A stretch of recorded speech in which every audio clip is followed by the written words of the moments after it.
Early in the morning after the concert, Wendy drank a cup of coffee, felt unwell, and fainted. 10 minutes later, she woke up in a weird basement. 4 doors could lead her either to freedom or into a trap. Behind the first door, there were hungry bats. Behind the second door, there were rabid foxes. Behind the third door, there were venomous tarantulas. And behind the fourth door, there were venomous snakes. Which door should Wendy choose?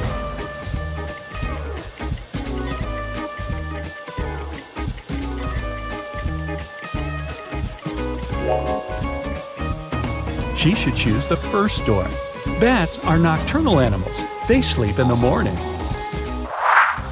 Next day, Wendy received a task from Shelley.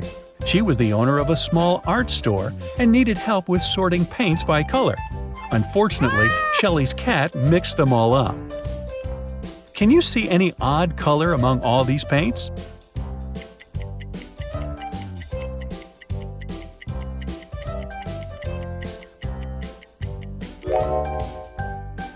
Here it is. What about these tubes? Are they all similar?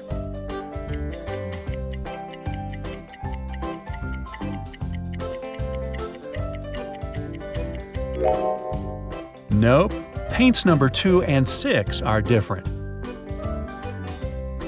Can you help Wendy spot the odd color here?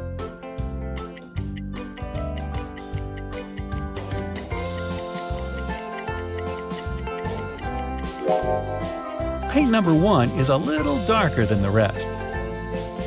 What about this box?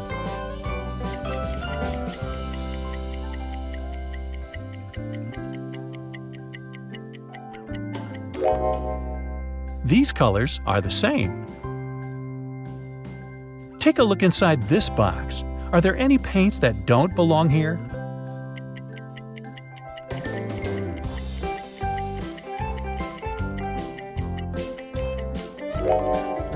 Well, this color is slightly different.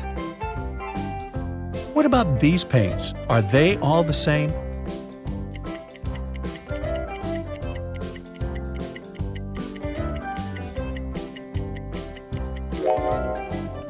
Nope. Paints number 1 and 2 are different. And finally, this box. Can you see the paint that doesn't belong?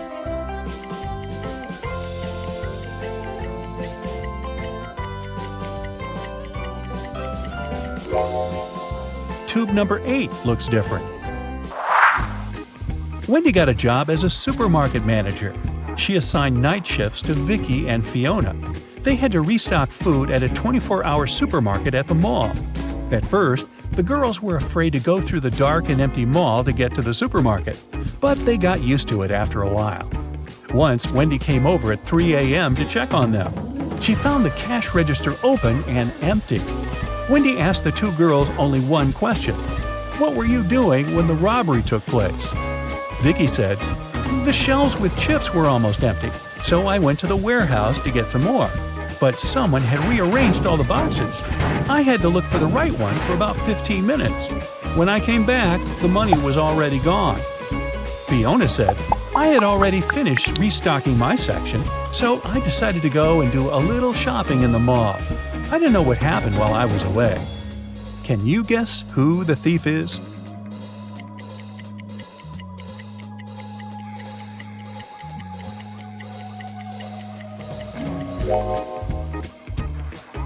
Fiona. The robbery happened at night. All the other shops were closed. How could she go shopping? When Fiona got exposed, she ran away from the supermarket. Wendy decided to carry out her own investigation. It turned out that Fiona had 4 friends. Wendy was sure that Fiona was hiding in one of their houses. Since Wendy didn't work for the police, she couldn't get a search warrant and visit them. But she could examine the guys' Instagram accounts. Let's look through their fresh posts. Have you guessed who's hiding Fiona?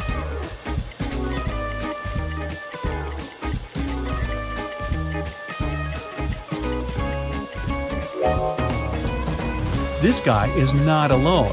Take a look at this hand over there. Do you recognize Fiona's nail polish? Gotcha! Wendy received a bonus from the supermarket owner for her help in catching the criminal. Now she can afford to go to Asia. Solve this puzzle to find out which country she's going to visit first.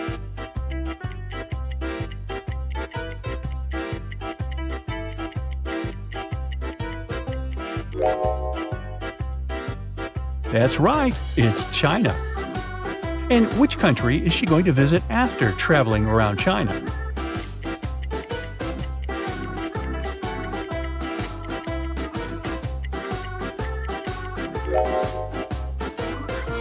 Japan.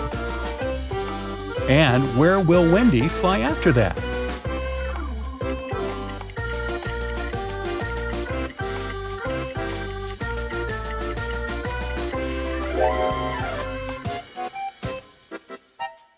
To Singapore. Great job! Wendy arrived at the airport. Suddenly, airport guards locked the doors and she heard an announcement. Attention all passengers! A dangerous criminal has escaped and is hiding inside the building. Please keep calm and be careful. The airport will resume its operations as soon as we find him. Wendy decided to visit the ladies' room. As soon as she entered the restroom, she called airport security. Why?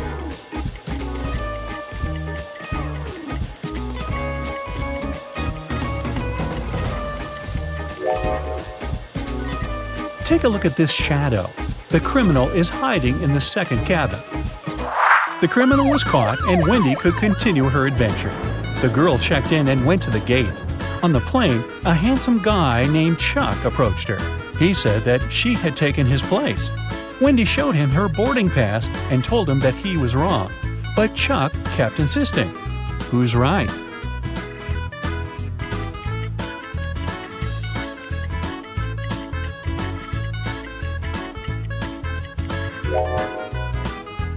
It's Wendy. Wendy's seat number is 16I, and the guy's boarding pass has number 19I. He just looked at the number upside down. Karen is at a corporate party. Her boss, Mia, brings a bunch of identical envelopes and says, "I personally put the grand prize in one of these envelopes. It's a certificate for a trip to Bali. But no worries, the remaining envelope contains consolidation prizes prepared by our sponsors. Can you help Karen win the trip to Bali?"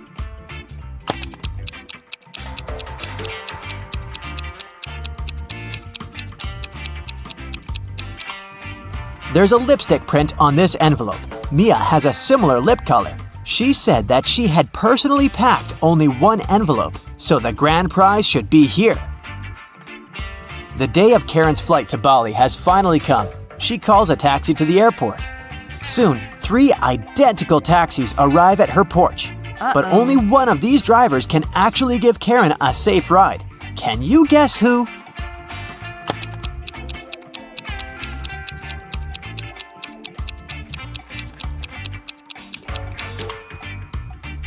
The second car has a flat tire, and the driver of the third taxi is a werewolf. Take a look at his claws. It's a full moon, so he'll turn into a wolf soon. Therefore, Karen should choose the first taxi. Karen's luggage is too heavy, so she goes to the cash register to pay for the excess.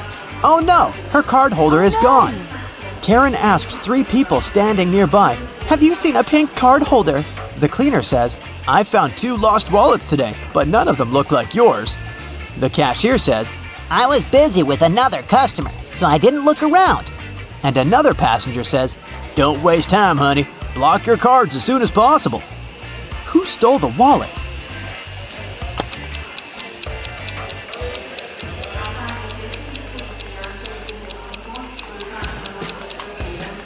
Nobody. Karen put it in the fold of her hat and forgot it there. See? On the plane, the steward asks Karen to switch seats with another passenger. Karen can choose one of these 3 seats. Can you help her figure out the best option?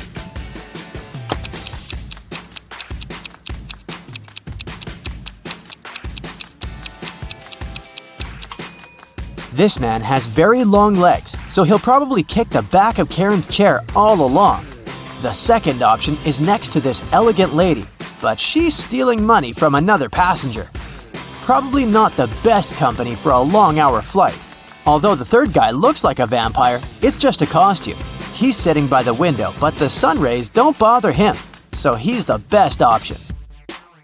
Karen arrives at a fancy hotel in Bali. The manager shows her the 3 best bungalows to choose from, but only one of them is safe enough. Can you help Karen to make the best choice?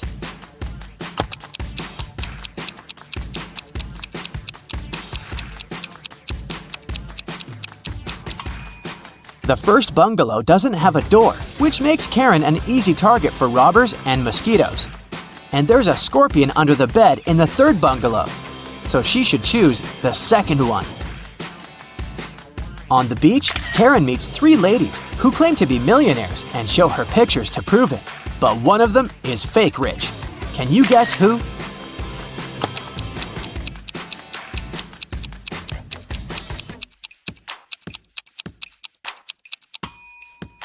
It's the first lady. She's just modeling for an electric toothbrush commercial, so her luxury is artificial.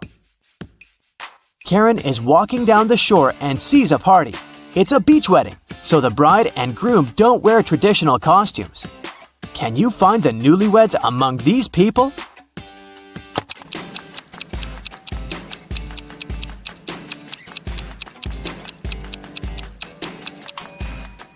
Take a look at the cake. The letters say Harry plus Amy. This lady is wearing a necklace with the name Amy, so she's the bride. And now, look at the flower garland around her neck. Only one person is wearing the identical garland, this guy, so he's probably the groom. Karen spots her former classmate, Tom, among the guests. He's talking to a strange lady. The lady is wearing a hoodie and standing with her back turned to Karen, so Karen can't see her face. Tom and the lady leave together and hide from everyone on the roof of the beach restaurant where the party takes place. Later that night, Karen also visits the roof. There's no one else here, but after checking the roof, Karen knows for sure which of these 3 ladies is Tom's secret girlfriend. How did she know?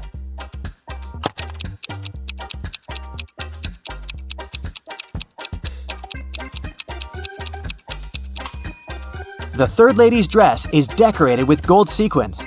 She lost one sequin on the roof. Tom sees Karen and invites her for a walk along the shore. She spots 4 weird things right away. Can you see them too?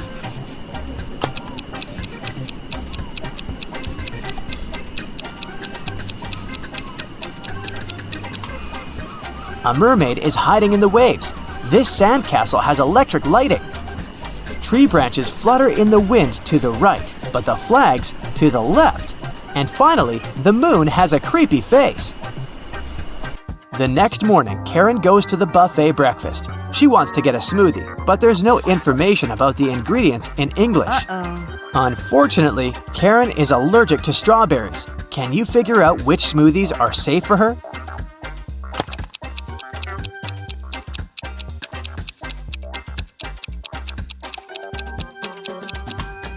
It's all about the color. Only the green and yellow smoothies don't contain any strawberries for sure. Other options are risky. Karen enters a spa center. The manager asks her to wait for 15 minutes. Karen takes a seat and falls asleep.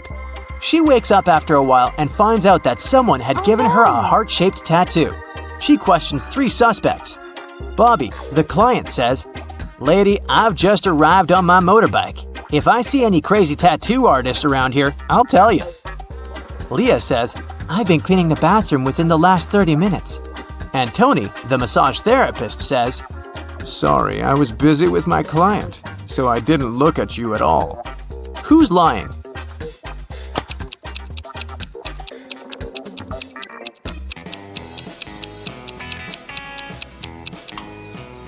Bobby. This motorbike has flat tires, and besides, it was already there when Karen entered the spa. Luckily, the tattoo was temporary, and the massage therapist helped Karen to remove it, but he charged her $5 for his help.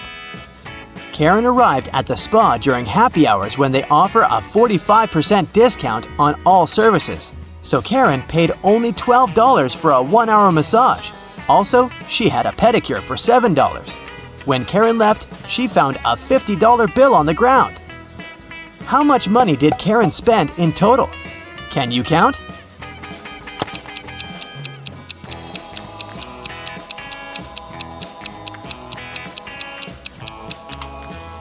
Karen spent a total of $24. As for this $50 bill, it's fake, so it doesn't make any difference. Karen brings her clothes to the local laundry owned by 3 sisters.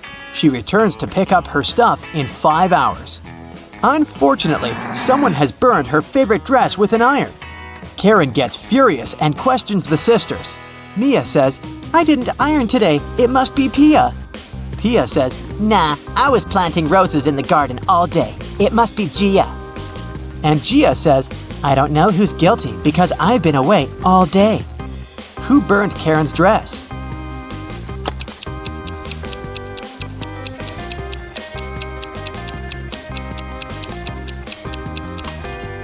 It was Pia. Take a look at the garden. Can you see any roses? Exactly. Karen returns to her hotel room and finds a huge bouquet in a vase. The note says, "Love, your secret admirer."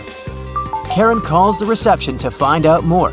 The manager says, "One of the hotel's male guests ordered the flowers, but I can't reveal his name."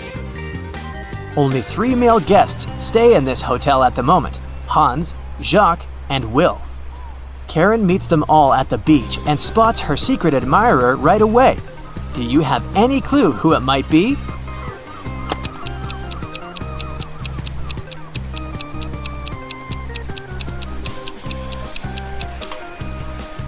Karen received pink lilies. Take a look at Hans's shirt. It has a print with pink lilies. He loves these flowers, but this doesn't prove anything. Will has a tan line from a wedding ring, and he's taking pictures of his wife surfing. But Jacques is writing in the sand, and his handwriting looks suspiciously similar to the love note. Spotted! Karen and Jacques go for a walk. He brings her to a pier with 3 boats. Jacques says, "If you manage to guess where my boat is, I'm going to give it away to you." Can you help Karen find the right answer?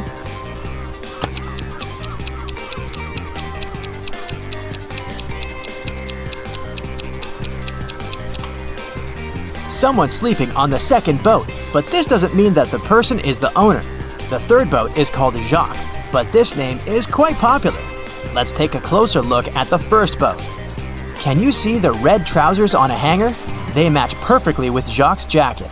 Therefore, this is his boat. 3 friends, Jim, Alex, and Chris, pick hats from a box. In the box, there are 2 black hats and 1 white hat. Jim sees the hats on Alex and Chris. Alex only sees Chris's hat, and Chris can't see any hats. When asked if they know the colors of their hats, Jim and Alex both say no. Chris confidently says that he knows his hat is black. How has he figured it out?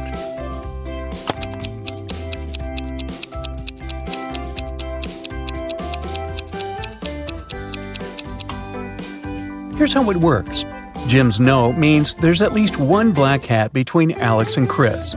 Alex says no too, indicating that he sees a black hat on Chris. If it was white, Alex would know he's wearing the black since there's only 1 white hat. So Chris is sure that his hat is black. No magic or tricks, just logic. Detective Sue finds herself entangled in a case involving the theft of precious diamonds from a vault fortified with high security measures. The list of suspects is diverse. There's a janitor, a security guard, even the CEO. Who is the thief?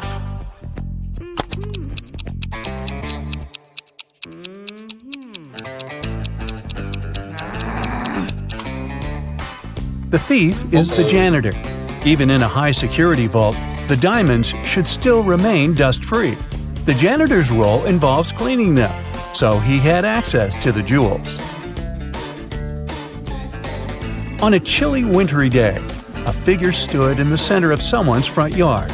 This individual remained in place for several weeks without any movement, and the yard's owner didn't mind it. Eventually, this person was gone. Who was he?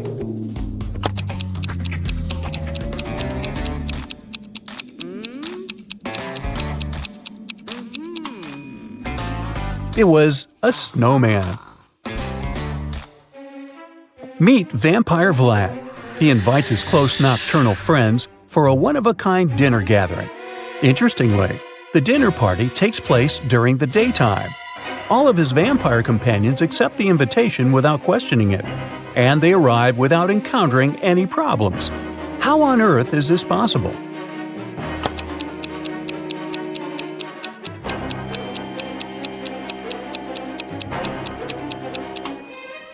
Well, it turns out Vlad is the master of planning. He chose to host his vampire friends during a solar eclipse. Vampire Vlad has another story to puzzle you. One day, he found himself on a remote island. There seemed to be no humans there. To his relief, he stumbled upon a thriving garden filled with garlic. Vlad smiled with contentment. Garlic is dangerous for vampires. Then why did he laugh?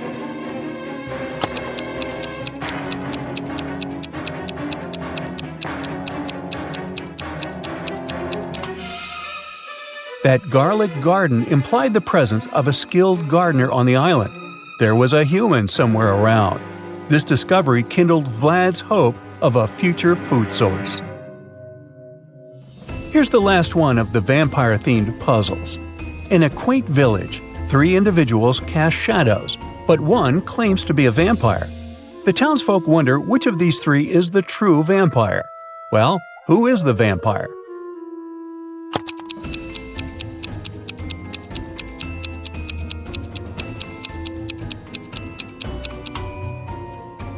The vampire is the one whose shadow behaves weirdly. While regular human shadows mimic people's movements, the vampire's shadow moves independently. Look, the human shadows synchronize with their steps, but the vampire shadow has a mind of its own. Steve met a tragic fate on a Saturday afternoon. His wife claims she was in the shower at that time. The chef says he was making breakfast, and the gardener was busy pruning hedges. Who is the likely criminal?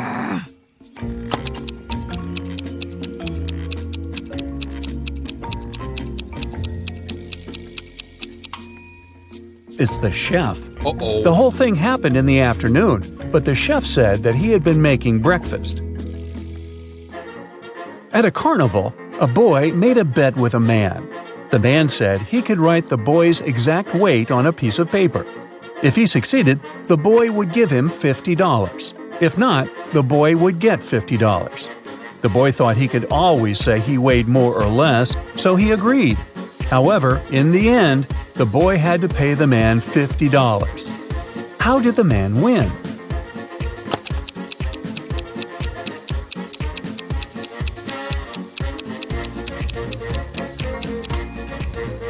The man wrote your exact weight on the paper, and that was exactly what he said he would do.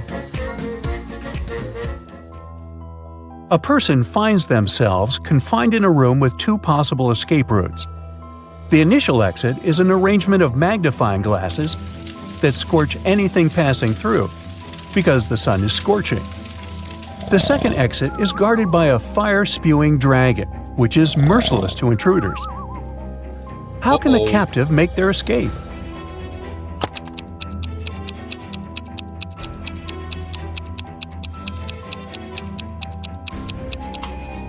They should wait until nightfall when the sun is down and then make a dash through the first exit. A criminal has been sentenced to face a fatal fate, and he is given a choice to meet his end in one of 3 rooms: a room engulfed in a blazing fire, a room occupied by assassins, or a room inhabited by lions that haven't eaten a meal in years. Which room should he select?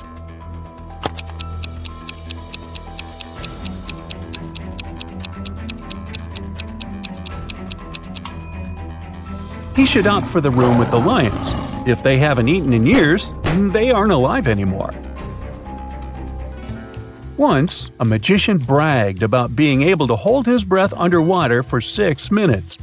A kid overheard this and exclaimed, "And I can do 10 minutes with no gear." The magician bet $10,000. Oddly, the kid won. Do you know how?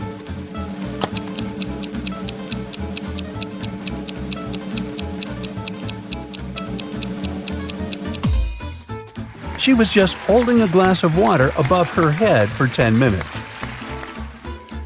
A monkey, a squirrel, and a bird are having a race to the tip of a ginormous coconut tree, all of them eyeing a delicious banana at the top. Who's going to be the lucky winner here? The monkey, the squirrel, or the bird?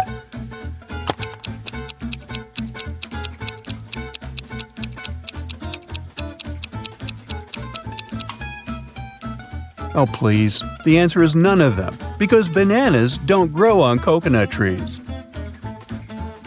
There are 5 apples in a basket and 5 people in the room. Each person takes 1 apple. Yet in the end, 1 apple is left in the basket. How come?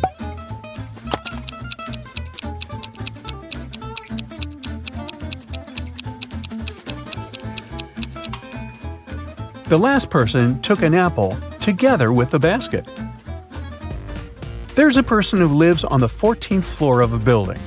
When they take the elevator downstairs, they stop at the first floor. When they go upstairs, they only go to the 10th floor. And after that, they use the stairs the rest of the way. But here's the twist.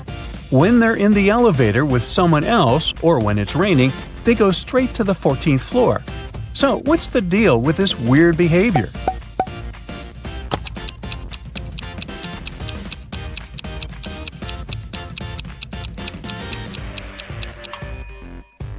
This person is a child. They can't reach the 14th floor button. When it's raining, this kid has an umbrella and can use it to press the button. And when they're with someone else, this other person can press the button for them. A driver goes the wrong way on a one-way street, but when he passes a few cops, they don't stop him. Why?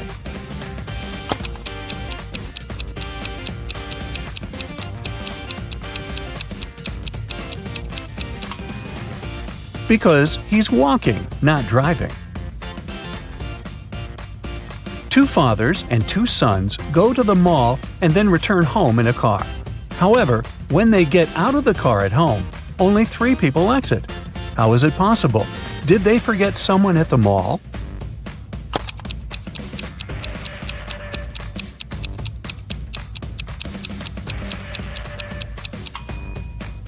Well, it's because we've got 3 generations here: a grandfather, a father, and a son. So even though there are 2 fathers and 2 sons, there are only 3 individuals. A couple went on a 3-week-long vacation, taking great care to secure their home and asking a neighbor to look after it during their absence. Upon their return, the wife discovered that her valuable jewelry was gone. How did it happen?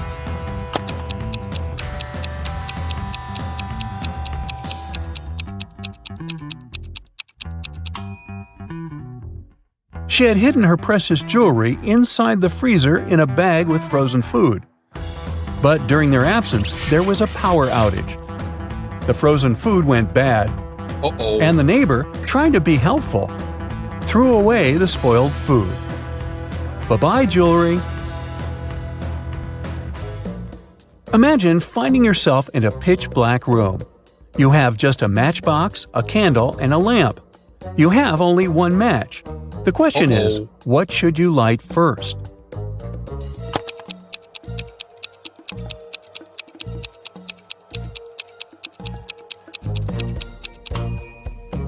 Easy peasy.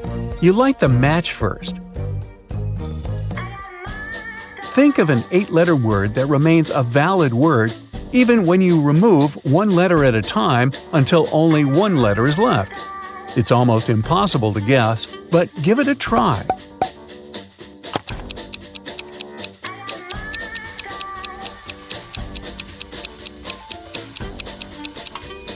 The word is starting. You can take away letters one by one like this: starting, staring, string, sting, sing, sin, in, and finally I. Did you find those tough? Let me know in the comments.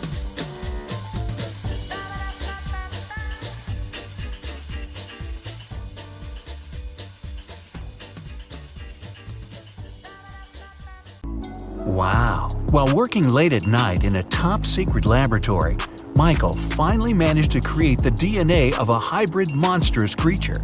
After all that hard work, he decided to grab a quick coffee and donut as a little reward. but he came back and saw that the specimen had disappeared from the incubator. Michael lined up Ryan, Jeff, and Laura and confronted them.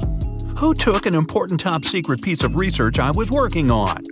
Ryan said he'd been busy doing some additional research on a separate project and had no idea what was going on. Jeff said he hadn't touched the hybrid creature and had been in the archives digging through some files he needed. And Laura said she'd been in the bathroom the whole time. So, who took the specimen?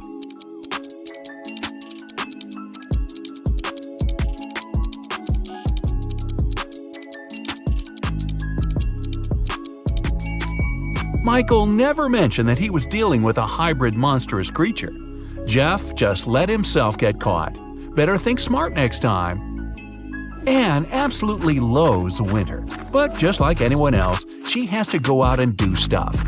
She had just moved to a snowy city for work and experiences some of the coldest winters. But she managed to make it to the mall to do some quick shopping through a huge blizzard. When she came back to her parked car, she discovered that someone broke into it and took her belongings. When the police lined up the three suspects, they each gave their stories. Francesca said she had been polishing her car outside and didn't know anything. Ned said he had been shopping for clothes, and Earl said he'd been sitting in a cafe on the upper floor of the mall. The police arrested the suspect. Who was it?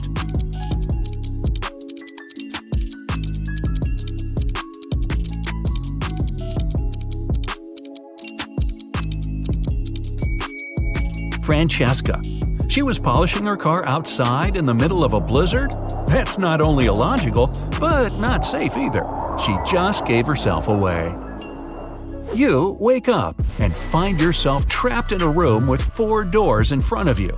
You don't have enough time to choose which door leads to freedom. You hear a monster coming, so you check out the doors quickly. The leftmost door has a sign on it saying, "Take the door on the right to break free." The second door also has a sign saying, "It's the right door." The third door has a sign, "Freedom is just right in front of you." And the last door has a sign, "Don't trust the signs." Which door should you choose?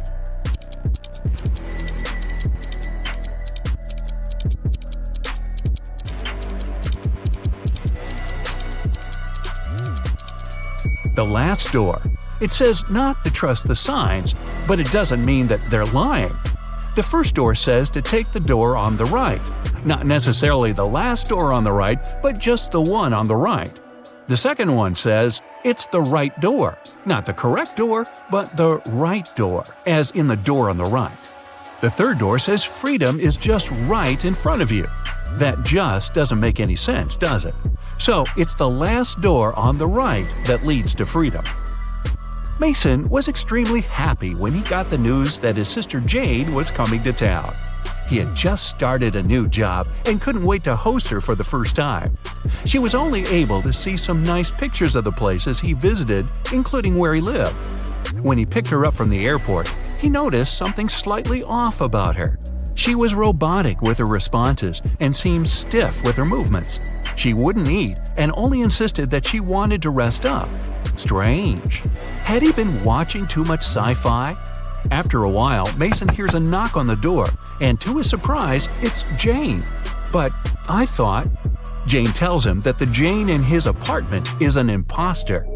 When the Jane in the bedroom goes out and sees the other Jane sitting on the couch, they're both in shock. They both try to convince Mason that they're the real Jane. But who will Mason believe?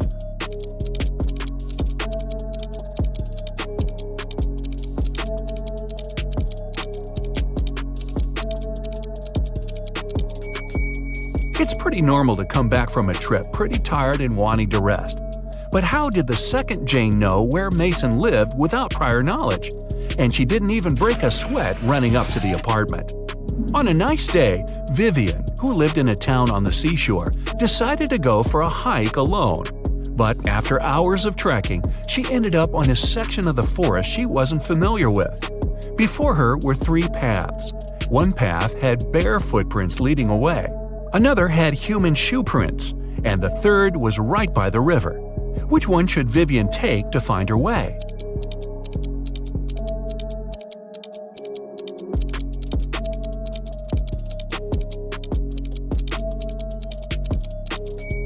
The river path.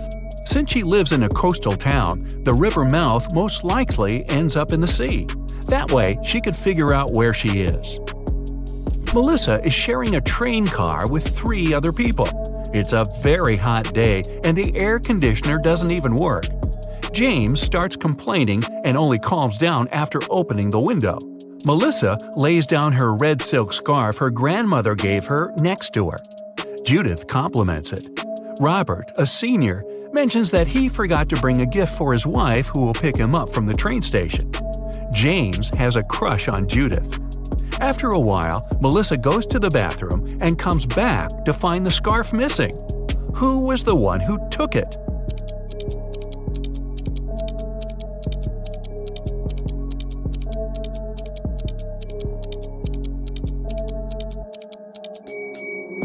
None of them. It was a hot day and James opened the window. The wind sent the scarf flying right out of it. Some zombies have Diego trapped in a room. They're surrounding him. He's stuck and can't escape. Their arms are breaking in and reaching for him. When Diego looks around, he realizes that he's in a small newspaper stand with magazines and pocketbooks. And looking around him more attentively, he finds a roll of tape nearby. How can he avoid those nasty bites?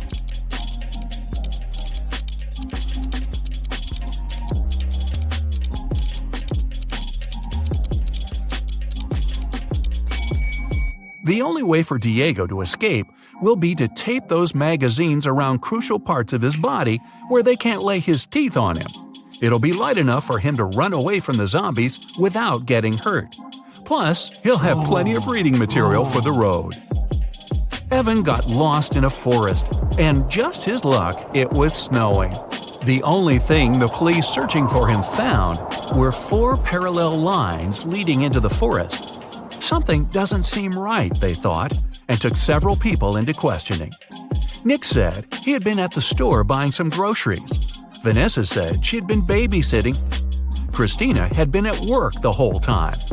After hearing the stories, they arrested Nick. Why?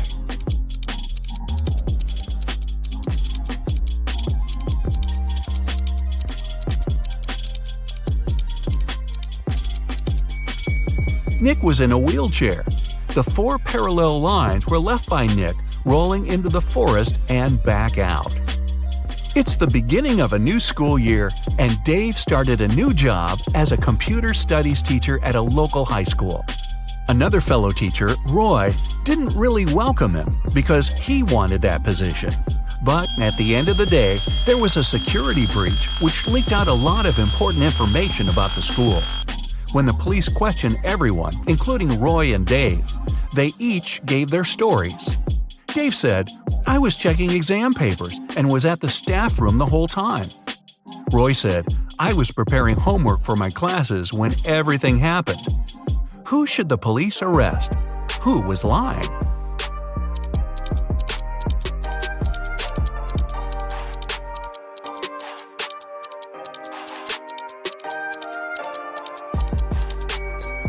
Dave. There wouldn't be any exams on the first day of school. Gareth is in a pickle.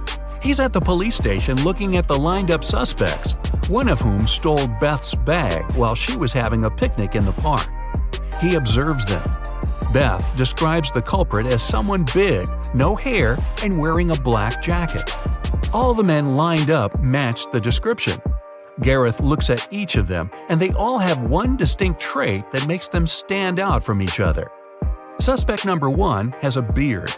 Number 2 is wearing shorts. And number 3 is wearing glasses.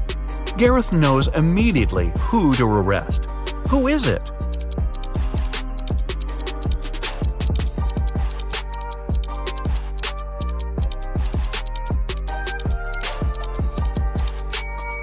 Suspect number 1 has dirt all over his boots. The rest are all clean. He ran through the mud tracks while Beth was having a picnic. Well, you're a private detective. You work in a city inhabited by people and magical creatures. You're going to have a rough night. The full moon is coming. It's the time when people and monsters go crazy.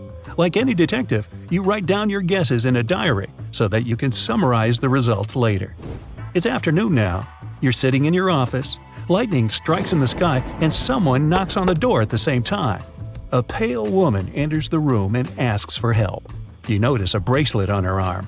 Her zombie brother is accused of stealing some jewelry, but she's sure he is not guilty. She asks you to prove it. You arrive at the store. On a broken display case where the jewelry used to be, you notice fingerprints. There are 3 suspects: a werewolf, an elf, and a zombie. Which of them is the thief?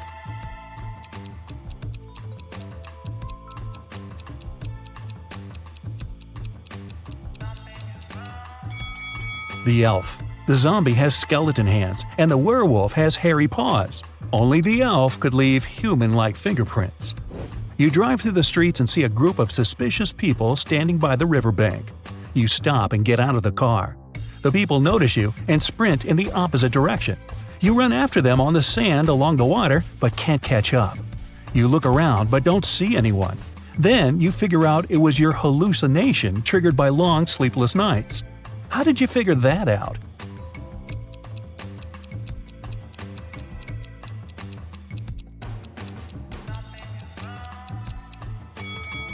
You ran after these people on the sand, but you can only see the footprints of your boots. You're walking back to the car and hear some screams coming from the water. A woman is calling for help. You run into the river and swim toward the drowning woman. But when you approach her, you see 3 people. They're all screaming, but only one of them is a real human and needs help. The rest are mermaids who want to lure you to their kingdom. How can you find out who the real woman is?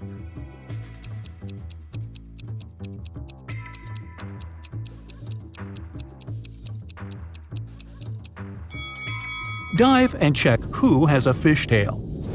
You save the woman and go to the car. It starts raining. You don't want to catch a cold, so you decide to change your clothes in your apartment. But suddenly, you hear someone scream for help outside. You run out of the apartment and forget to lock the door. A woman is crying in the street. She's standing near the road. In the distance, you can see a car leaving at high speed. The woman says her new car has just been stolen. You get into your vehicle and start chasing the criminal. The suspect gets out of the car and runs toward an abandoned house. He climbs over the fence and disappears inside. You go there after him. In a small hall, 5 zombies are walking in different directions.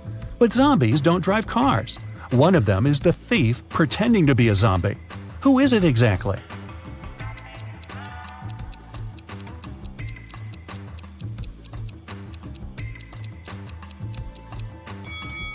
Zombies don't sweat, but one of the creatures you see is covered with sweat. That's because it's the criminal who has been running away from you. You walk through the streets. There's a warning on a post about lizard people charging at the inhabitants of the city. You remember investigating this case, but you couldn't find these reptiles. Now you need to go to the park. For several days, a large werewolf has been scaring the residents there.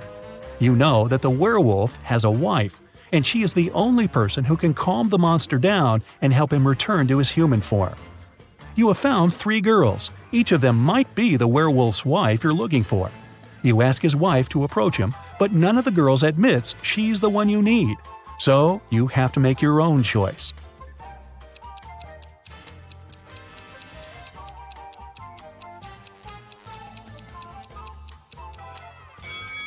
Do you see some wool on this girl's clothes? It's the wolf's fur, which means she's the wife. She walks up to the monster, hugs it, and the werewolf turns into a human. You're hungry. You drop by a pizzeria. The owner of the restaurant says that someone has taken all his weekly earnings from the safe. The thief wore gloves and left no fingerprints. The video cameras were turned off. You know this pizzeria has had several similar incidents over the past year. Every time, the insurance company paid the owner the entire amount that had been stolen. You're sure the owner took his own money to use the insurance again. Take a look at the office and prove that the owner is guilty.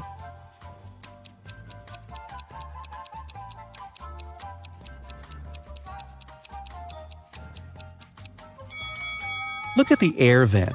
Behind the grated hatch, you can see the bundles of the stolen money you've been looking for. There's a long night ahead, and you're feeling sleepy. You go to a small cafe to get a coffee. You give the money to the saleswoman and take the cup with the drink.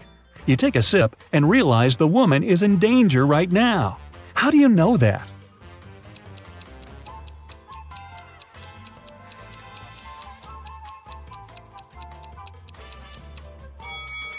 "Help me" is written on the cup she's just given you.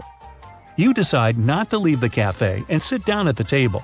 You can see a man in a black raincoat and hood sitting at the other end of the room. The girl behind the cash register is looking at him wearily. You look at this visitor for a few seconds and realize he's a vampire. What makes you think that?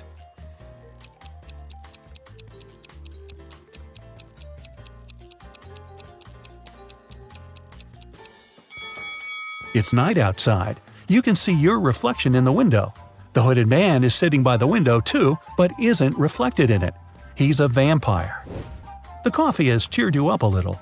You're walking along the street, lost in thought. That's why you don't notice an open maintenance hole in front of you. You fall and find yourself in a dark sewer. Phew! Fortunately, you're not hurt. Shh! You can hear some noise at a distance. You turn on your flashlight and slowly walk forward. Soon, you come across a cage with several people inside. They say a mad scientist caught them and put them in this cage to conduct experiments. You need to free the prisoners. But where can you find the key? Carefully inspect the laboratory.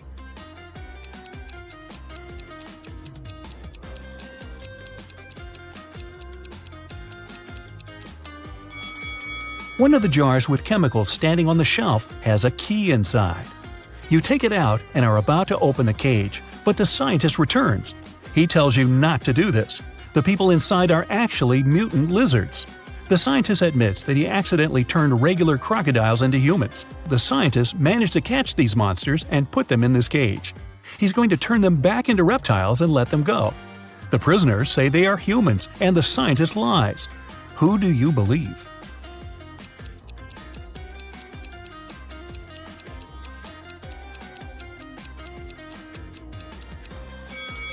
You decide not to open the cage. Inside, next to the people, you can see pieces of faded skin and scales. Snakes and other reptiles shed during molting. You believe the scientist, and he promises that he will soon fix everything. You're back in the street. It's as dirty and uncomfortable here as in the sewer. Nearby, a bolt of lightning strikes something. You hear someone screaming and run there. A multi-story building is on fire. An old lady is crying. She's left her cat in the apartment. Firefighters may not be able to save it, so you decide to do it yourself.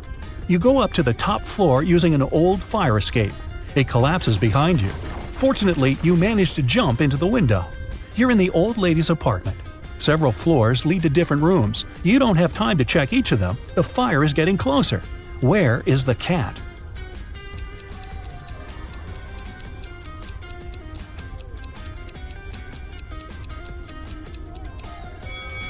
That door is scratched at the bottom. Those are claw marks. The cat must be there. You open the door and see a big black cougar. The fire is everywhere, and you can't go out through the main entrance. There is a window leading to the backyard and a fire escape. Where will you go?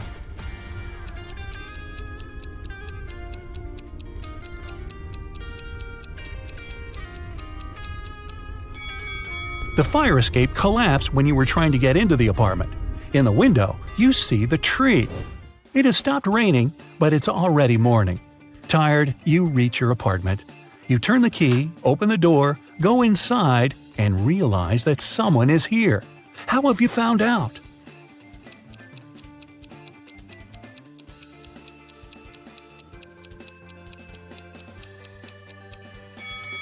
You were in a hurry and forgot to lock the apartment door while leaving. Someone got in and locked the door from the inside, and you had to use the key to open it. You see a human silhouette standing in the shadows and realize that you know this person. Who is it?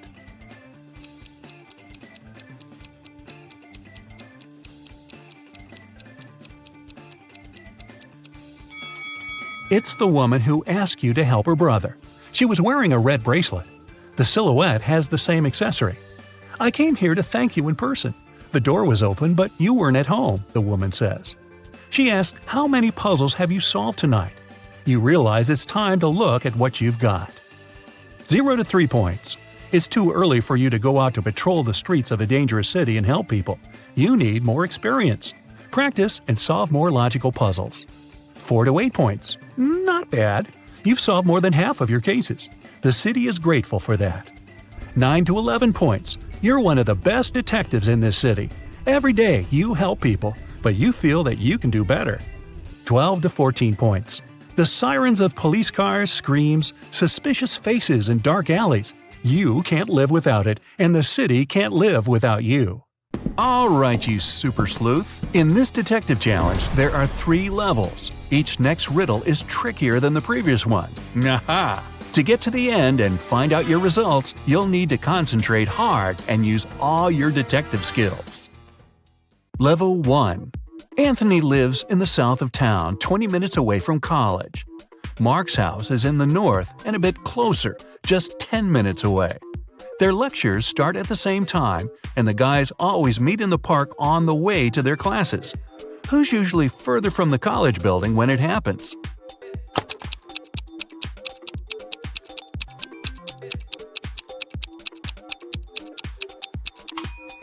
The boys meet at the same point. It means they're the same distance away from the college building. Milan airport customs officers noticed that one man traveled abroad at least several times a week. They started to suspect he was a smuggler, but couldn't understand what he smuggled. He always had a suitcase or a bag with him, but there never was anything forbidden or expensive inside. Only several months later, when a new customs officer joined the team, the mystery was solved. What was it the man smuggled?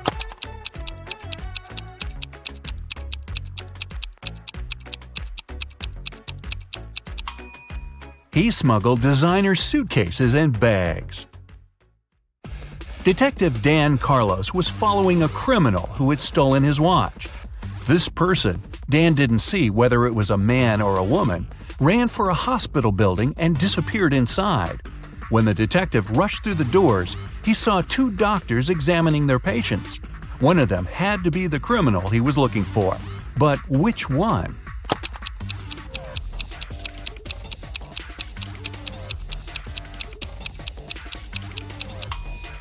It's the woman on the left. Her stethoscope earpieces aren't in her ears. Emily had passed a difficult test with flying colors. But for some inexplicable reason, her professor's sure the girl cheated. After arguing for a while, they come to an agreement. If Emily solves one riddle her teacher will give her, she'll get to keep her high mark. On the piece of paper the professor hands her, there's just one word: house. The girl doesn't need much time to figure out the answer. What is it?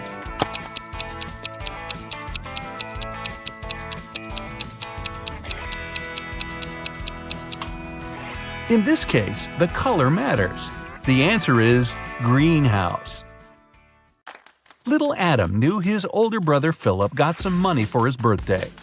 But however hard Adam tried, he couldn't find it. One day, when Philip was away, the boy sneaked into his brother's room. There was no money, but Adam found a map. The older boy had hidden the cash in the garden. Adam followed the instructions to a T. 10 steps to the left, 15 to the right, then 8 straight ahead. It must be here. The boy started to dig. He wasted 2 hours and still found nothing. Did Philip trick his little brother?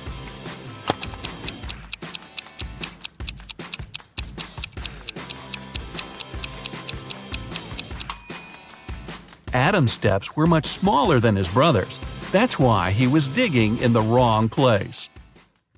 Level 2.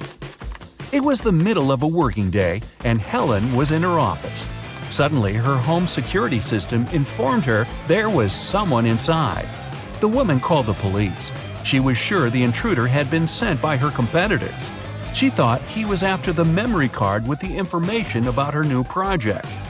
When the police arrived, there was indeed a man in the house. They searched him but found no memory card. He couldn't have swallowed it. Then, where was the card?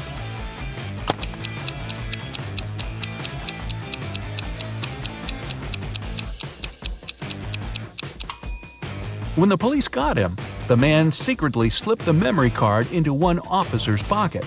After being searched, the criminal retrieved the card. The manager of a ski resort has gone missing. The police suspect 3 people that are staying at the hotel. Unfortunately, no one can find any of these people. They're probably on the slopes skiing. The police officers have no time to waste and decide to examine their rooms. Look at the suspect's stuff and say who is behind the disappearance of the manager.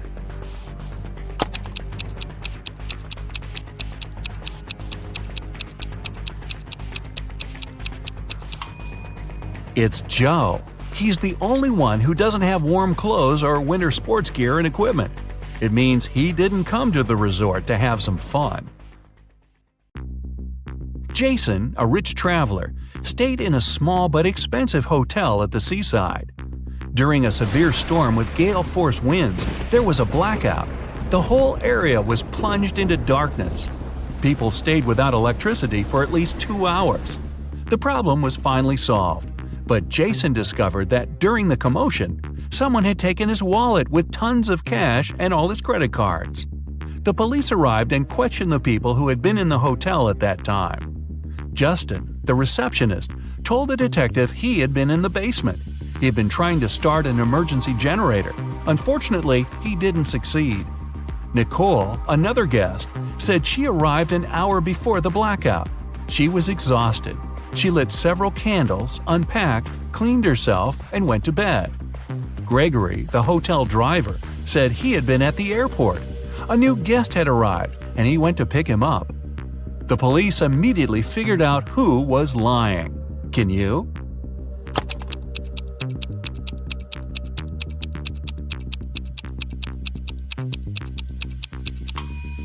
The blackout was caused by a bad storm, and planes don't fly in such windy weather. Then how could someone arrive by airplane?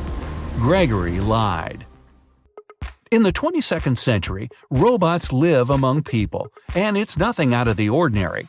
But sometimes they resemble people so much it makes detective work way harder. Like this time. Eric Blank, an experienced police officer, has to figure out which of the 3 suspects is guilty of identity theft. He knows for sure the culprit is a robot. But who isn't human?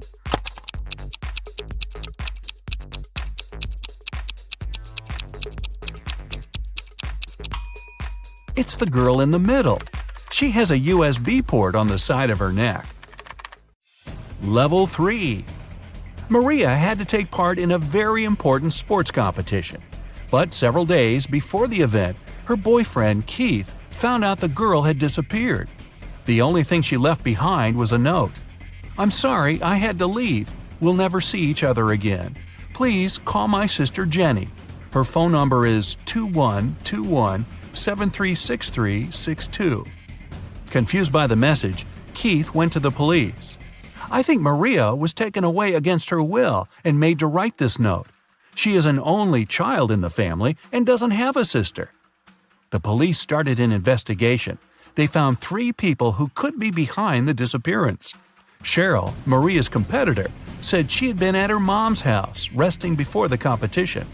Aaron, Cheryl's coach, told the police he'd been spending all his time at the gym. And Kyle, Maria's coach, said he had felt unwell and stayed in bed. Who knows something about Maria's whereabouts?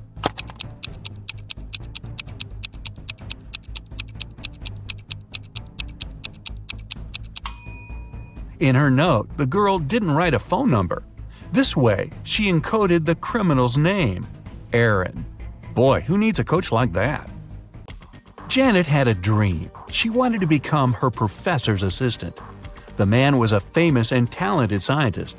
The man knew she was a smart girl. But before offering her the position, he decided to put her to the test. The professor took her to a house with 2 rooms, completely isolated from each other. In one room, there were 3 switches. In the other room, there were 3 light bulbs. Janet had to stay in the room with the switches. She was allowed to go to the other room only once. She had to understand which switch was connected to each of the bulbs. The girl managed to solve this task. How did she do it?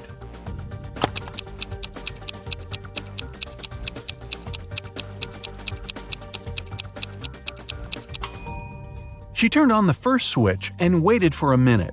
Then she turned it off. After that, she flipped the second switch and went inside the room with the bulbs. One of the bulbs was on. It was the one connected to the second switch. Janet touched the remaining bulbs. The warm one was connected to the first switch, and the cold one was linked to the third switch. Kyle lived on the 6th floor of an apartment building. Once, the man was having his coffee on the balcony. Suddenly, he spotted a woman on the 8th floor of the building opposite his. She opened the window and threw something with a great force. In no more than a minute, Kyle jumped to his feet and ran to call the ambulance. They arrived soon and rushed the woman to a hospital. What did she throw out of the window?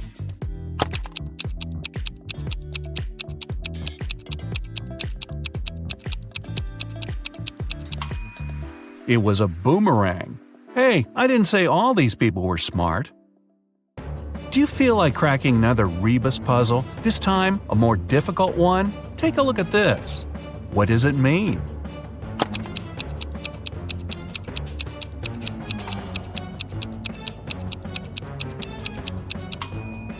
Safety in numbers. If you've managed to get through the first level, you have better logical skills than many other people. Watching more detective movies can make your observation skills sharper. If you've left behind 2 levels, congrats! You must have strong analytical thinking skills. Just pay a bit more attention to details. If you've passed all 3 levels, wow, way to go! Very few people can get to this point. You must be the one people ask for advice in tricky situations, because you can find a solution to any problem. So, Rick wants to become a famous chef, but the cooking school only accepts applicants over 18. Rick's brother Jeff is twice older than Rick. Rick's sister Ruth is twice younger than Jeff. She turned 18 this year. So, Sherlock, can Rick apply for his dream school this year?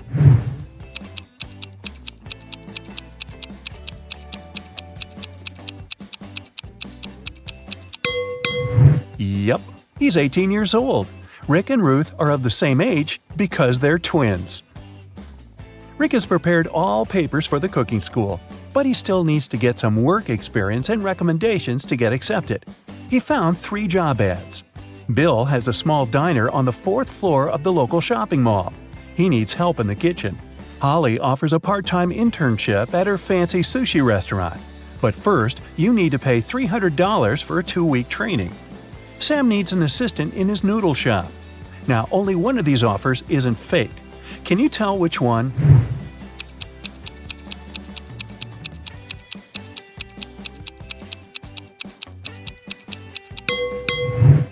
There's no 4th floor in this shopping mall. Holly's picture is hanging on the window of the restaurant, and it says scammer, so Rick should choose Sam. Sam liked Rick's skills and CV, but he wanted to test his intelligence before hiring him. That's why he gave Rick this list of ingredients and asked him to bring them from the pantry of the cafe. Unfortunately, Sam coded this list. Can you help Rick find all the products? Here's the first ingredient. I always try to catch up with my buddy Mustard.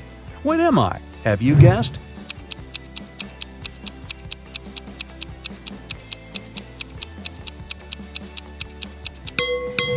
It's ketchup.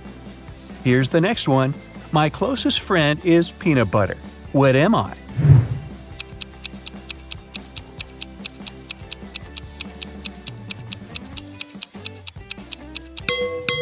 The second ingredient is jelly. I'm a nut that is only delicious when fried or baked. What am I? Have you guessed?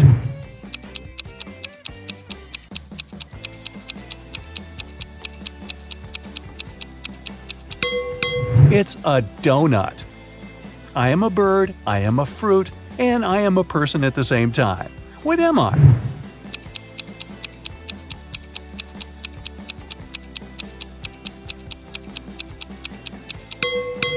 A kiwi. I go along with most veggies and snacks beside me. What am I?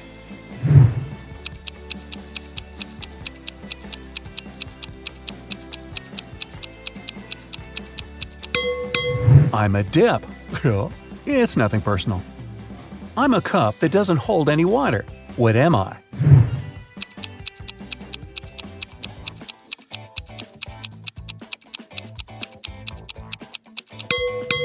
I'm talking about a cupcake here. A little pool with 2 layers of water around it. One is white and soft, and the other is dark and hard amidst a light brown grassy lawn with an outline of green grass. What's that all about?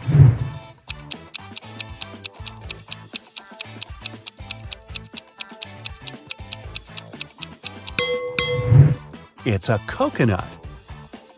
It's hard to get a smooth bite, and you can chew me for a long time if I'm too dry. What am I?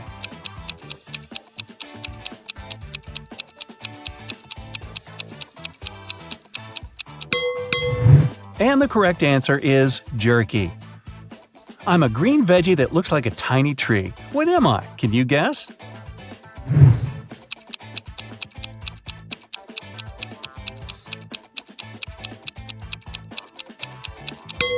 I'm broccoli. A time when they're green, a time when they're brown. But both of these times cause me to frown. But just in between, for a very short while, they're perfect and yellow and cause me to smile. What are they?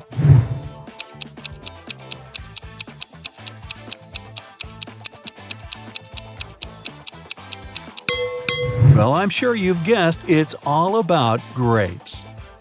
People confuse me with a vegetable, but I'm actually a fruit. I'm red when I'm ripe, and I'm sliced and served on burgers. What am I?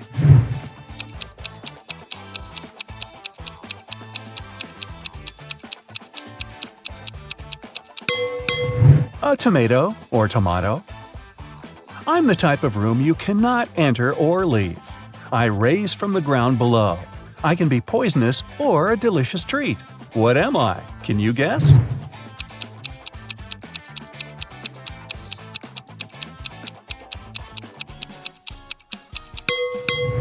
All of this is about a mushroom. You throw away my outside and you cook my inside. Then you eat me from the outside and throw away what's inside. What am I?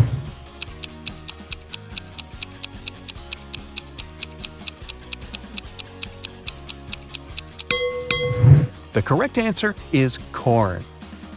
I'm the kind of food that mummies like to eat. What am I?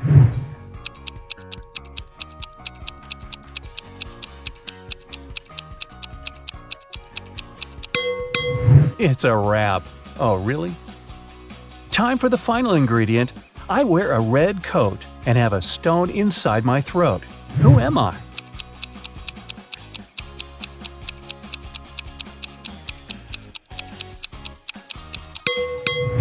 I'm a cherry. Hey, great job. Rick has brought all the ingredients. Sam hired him right away and asked him to take orders. Rick saw 3 customers in the cafe, but only one of them was a real human. Can you spot who exactly it was?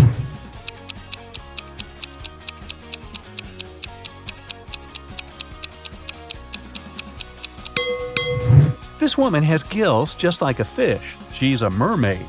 And this guy's wearing trousers instead of a shirt, and he's trying to pay with shells. It's pretty clear he's not from this planet. Someone had stolen a tip box from Sam's cafe. The police arrived almost at once. Rick said that he could only see the back of the robber. He knew it was a woman. The next day, another robbery took place, but this time the guard managed to block the exit. The police arrived in a minute. They saw 4 women in the cafe. Can you tell who the thief was?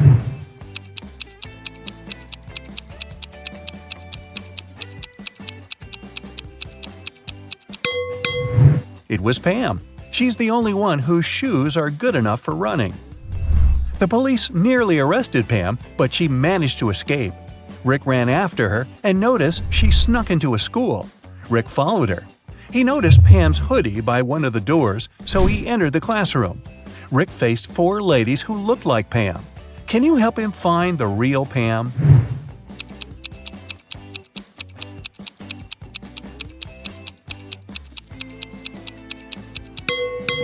There she is. She has neither books nor pens on her desk. 2 months later, Sam gave Rick a good recommendation. Rick applied for cooking school, and now he has to take some exams. Rick's current task is to cook a delicious soup. 3 pretty ladies are taking the same test with him. He liked them equally, but only one of them was trustworthy. Can you tell which one?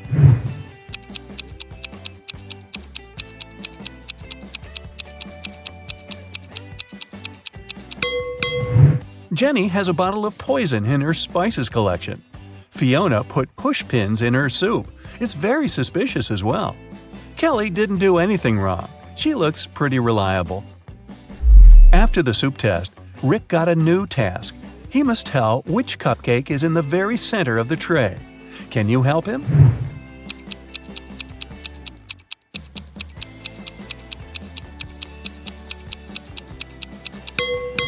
It's the pink one. One day, Emma went to her best friend Taylor's house crying. When Taylor asked what was wrong, Emma showed her the photo her boyfriend Andrew sent her from his solo hiking trip and yelled, "He's cheating on me!" Take a look at the image and tell me, how did she know?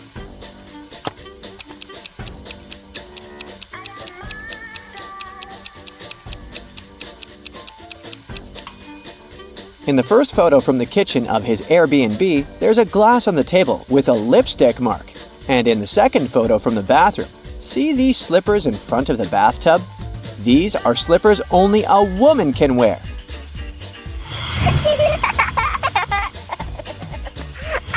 The local movie theater was doing a special Valentine's Day rom-com movie marathon, and they were doing a discount on the tickets for couples. However, the theater owner realized people were taking advantage of the offer by pretending to be couples. Take a look at these three couples standing in front of the ticket line. Can you help the owner figure out which two people are indeed partners?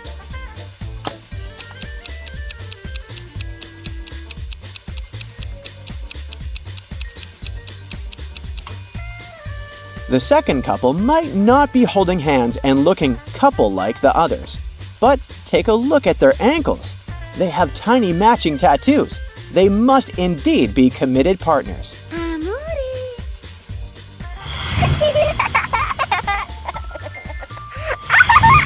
Now, take a look at these people watching a movie in another movie theater.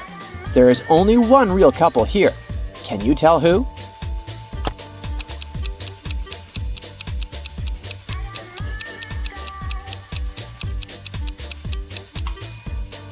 Everyone's hands are everywhere, right? But if you look carefully, you'll see that this guy is not holding hands with anyone. He's just stealing popcorn from the lady sitting next to him. And this lady is trying to grab this guy's drink. See these people sitting on the right end of the front row? They might be sitting close to each other, but the guy is holding hands with this other lady. So they must be the real couple.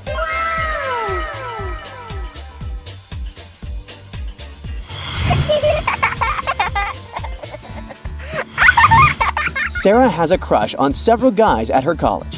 One of them might be her soulmate. But first, she has to find out if they're single.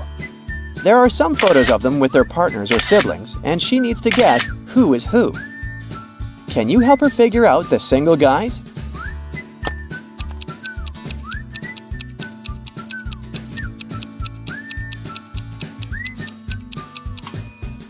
Look at the first photo.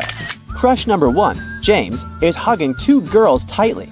The first girl has the same birthmark on her cheek as he does, so they might be siblings. The second girl is wearing a matching outfit, and she's holding his hand, so she is his girlfriend. Now let's investigate the second photo.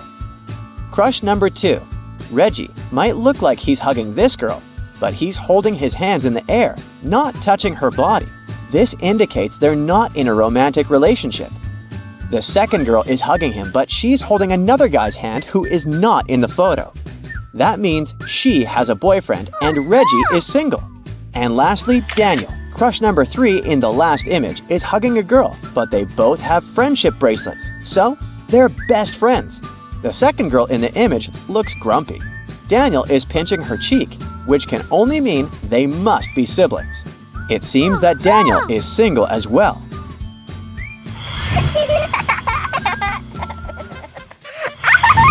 Ken is going on a blind date, but the only thing he knows about the girl whom she will meet is that she will be wearing a scarf with stripes.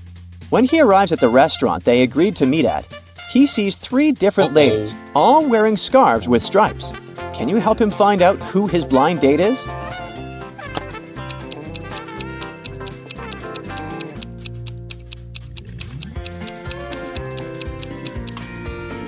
The lady in the yellow dress already ordered her food and started eating. That means she wasn't going to meet anyone. The same goes for the lady in the red dress as well. It would be rude of her to enjoy tea if she was expecting anyone to join her. So, Ken's date must be the lady in the blue dress, waiting with 2 empty cups in front of her.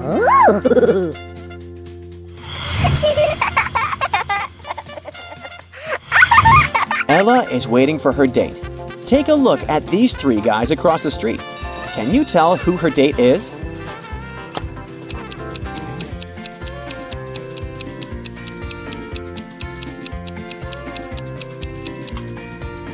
Ella is holding a bucket of popcorn, so she must have a movie date. Now, take a look at the shirt pocket of the first guy.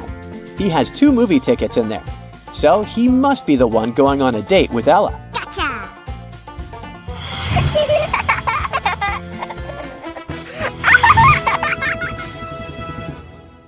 You were chosen as a contestant for the local channel's Valentine's Day themed quiz show. On the day of the show, you successfully made it to the final question. If you answer it correctly, you're going to win the $50,000 prize. The host invites 3 men, Jack, Robert, and Michael, and 3 women, Jane, Carol, and Lily, to the stage. Then he says, "I'm going to give you 3 facts about these people here, and I want you to tell me who the couples are. The first fact is, Jane's sister is married to Michael. The second fact is, Jack has never met Lily. And the third fact is, Lily is an only child." Can you win the grand prize?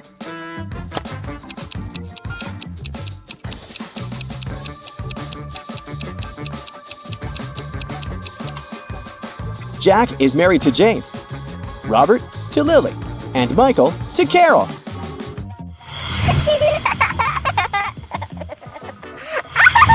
Sophie received an anonymous letter in her locker that said, "Roses are red, violets are blue. Meet me here tonight if you love me too." The only thing is, she didn't know who it was from because they forgot to sign it. 3 classmates had been near her locker during the lunch break. Can you help her figure out who wrote the note?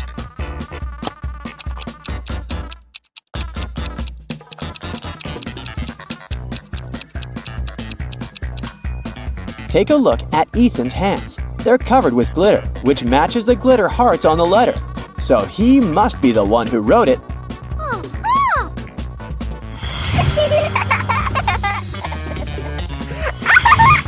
Richard wanted to get a special anniversary gift for his wife, Rachel. He decided to check her wish list to pick something from there. The list included the first edition of Jane Austen's Pride and Prejudice, a pearl necklace, and a luxury handbag.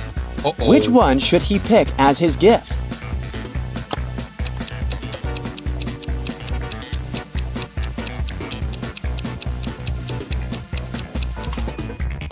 Take a look around the room. The first edition of Pride and Prejudice is already among the other books in Rachel's bookcase. The same goes for the pearl necklace. It's right here around the neck of the statue. So, since she already bought the first 2 items, Richard should get the luxury handbag.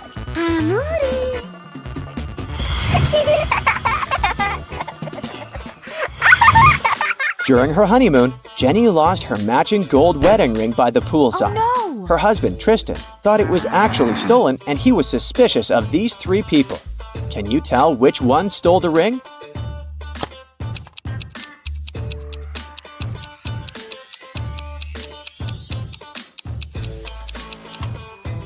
The first lady is wearing a wedding ring on a chain around their neck, but it has a diamond on it. And since Jenny's ring needs to match Tristan's ring, which has no diamonds, that's not hers.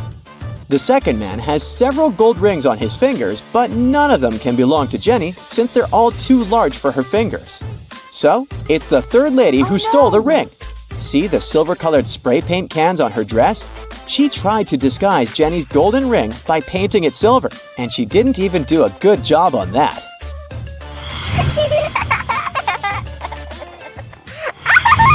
Keith was working at the Cupid's Arrow booth at the carnival. There were 3 guys who all wanted to try their chances at winning the giant teddy bear prize. Unfortunately, they all took a shot with their arrows once Keith's attention was elsewhere. One arrow did hit the bullseye, but all 3 contestants were claiming it was theirs. Can you help Keith determine the true winner?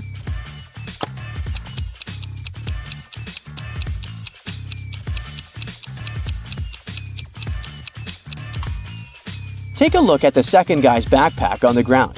It says National Archery Team on it. That means he must be the actual archer. So it's likely that he's the real winner.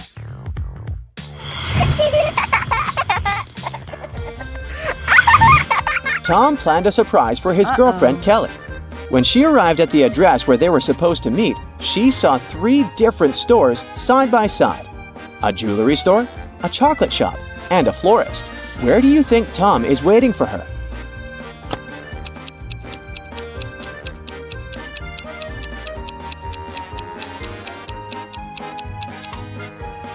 Take a look at the display window of the chocolate shop. Among the chocolate letters, you can find the word surprise. So that's where Tom is. You're a treasure hunter, okay? Today, you'll find yourself on an island. There, you'll need to crack twisted riddles, figure out the main mystery, and find the treasure. In the end, you'll calculate your points. Your old friend gave you a map of a small island for your birthday. He told you there were pirate treasures hidden in that place. Of course, you want to find them. You have a flare, a bottle of water, a compass, a flashlight, a phone, and a shovel. You sail to the island's southern coast and go into the jungle. Here, you see 3 roads with signposts. The first sign shows a bear, a lion is painted on the second one, and a pirate flag is installed in front of the third road. Which way should you follow?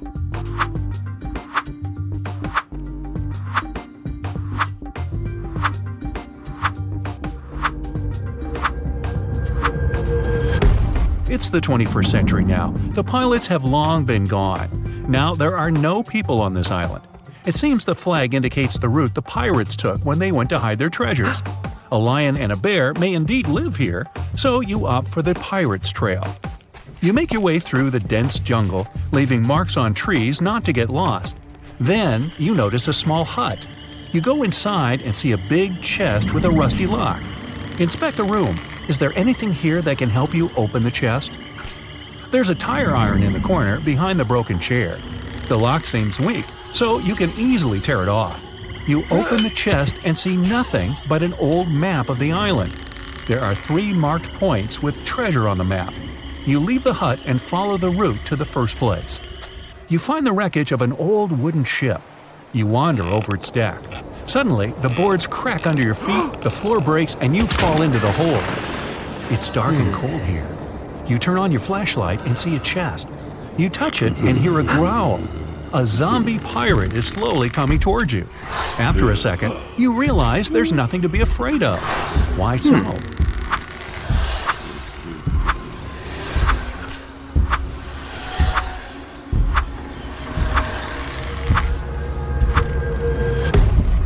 The pirate isn't real. It's a hologram. Behind it, a small projector is installed. It creates this digital zombie pirate. You pass through the hologram and open the old chest. There are precious stones inside. You put them in your pockets, get out of the ship, and look at the diamonds. You understand they're fake and made of plastic. You open the map and cross out the dot with the first treasure. Now you go to the second chest. Along the way, you continue to mark trees. You hear some hissing sound nearby. It's a snake. You don't know if it's venomous or not. It raises its head and looks at you. What will you do?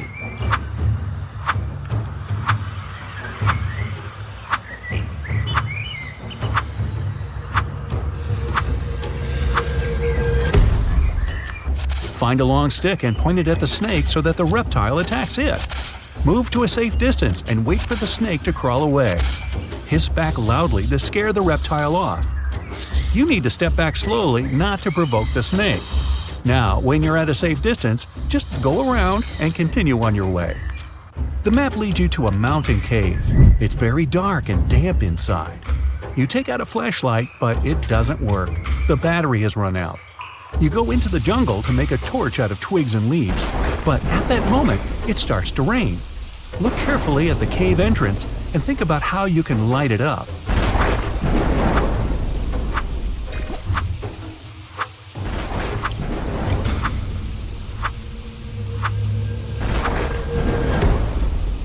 The solution is in your pocket. Send the flare into the cave. The dark place gets illuminated by the red light, and you can see a chest inside. The chest is huge, but unfortunately light. Inside, you find one gold coin. It seems real, but where is the rest of the treasure? At this moment, the red light goes out, and you hear the flapping of wings. You look up and see hundreds of eyes glittering in the darkness. Bats. They scream and fly in your direction. You don't have time to run out of the cave, and there are no more flares. What are you gonna do?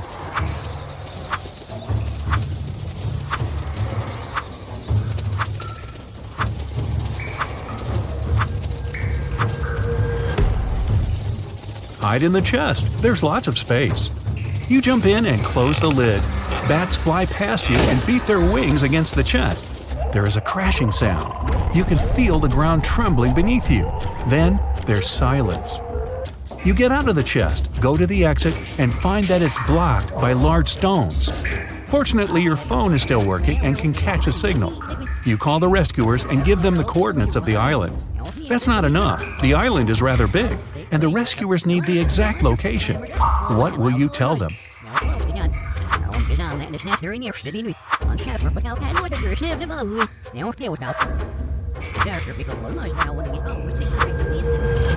You went into the jungle in the southern part of the island and left lots of marks on the trees. Rescuers can find you with their help.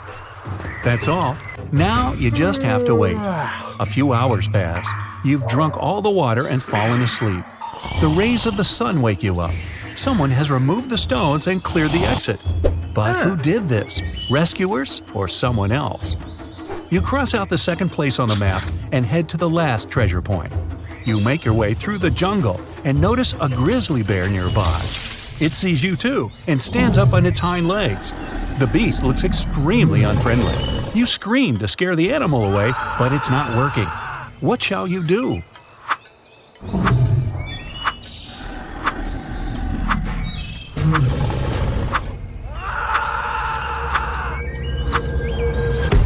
Run as fast as possible because bears are big and clumsy. Climb the nearest tree and sit there until the bear leaves.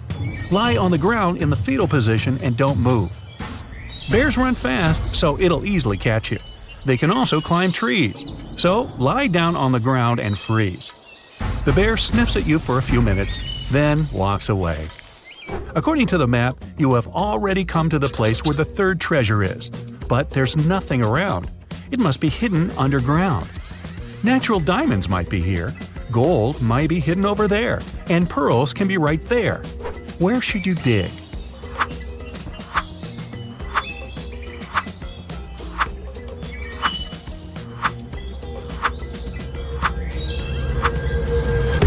You have already found plastic diamonds. Maybe the ones hidden here are fake too. Also, real diamonds are mined deep underground in rocks. Natural pearls are found on the seafloor. They can't be here. You need to dig the spot with the gold. You take out a shovel and dig for a few hours. You open the chest and put all the gold coins in the bag. Now you need to get to your boat quickly. Night falls. On the way, you meet pirates. They have sabers, parrots, and eye patches. They want to catch you and take away the gold. You understand that they are not real pirates, but just pretend to be them. How did you know that?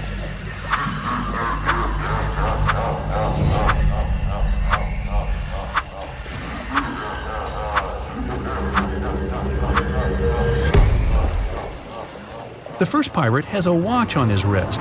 The second pirate is wearing sneakers. The third pirate holds a sword. There's a price tag on the sword handle. You've exposed the pirates, but they're still going to steal the gold. You run away to hide. You see 3 tall trees. Which one should you climb?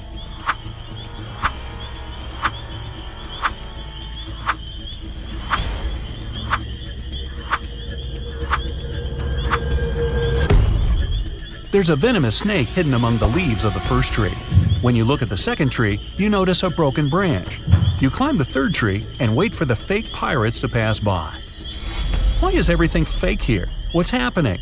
At that moment, you hear someone calling your name. You look down and see a zombie pirate climbing a tree.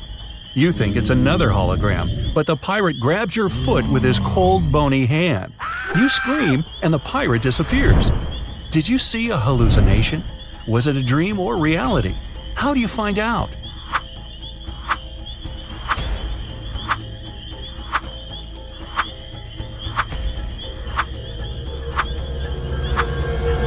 The pirate was a dream. It was night when you climbed the tree. It's morning now. You've been sleeping on the branch all this time. You get down and go to the boat you used to come here. It's located in the southern part of the island, and you realize you're lost. Because of the fake pirates, you missed your turn. But now, how can you find out where the south is?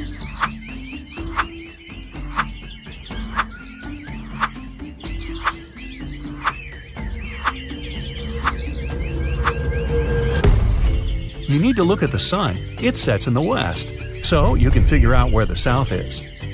Focus on the moss. It grows on the north side of the tree. That means the opposite side is south. What shall you choose? Or is there an easier option?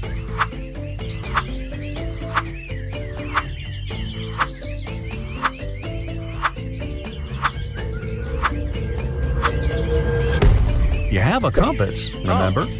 You go to the south and come to the shore, but you don't see any boat. You look around the area and realize that someone has dragged the boat into the jungle. How did you know that?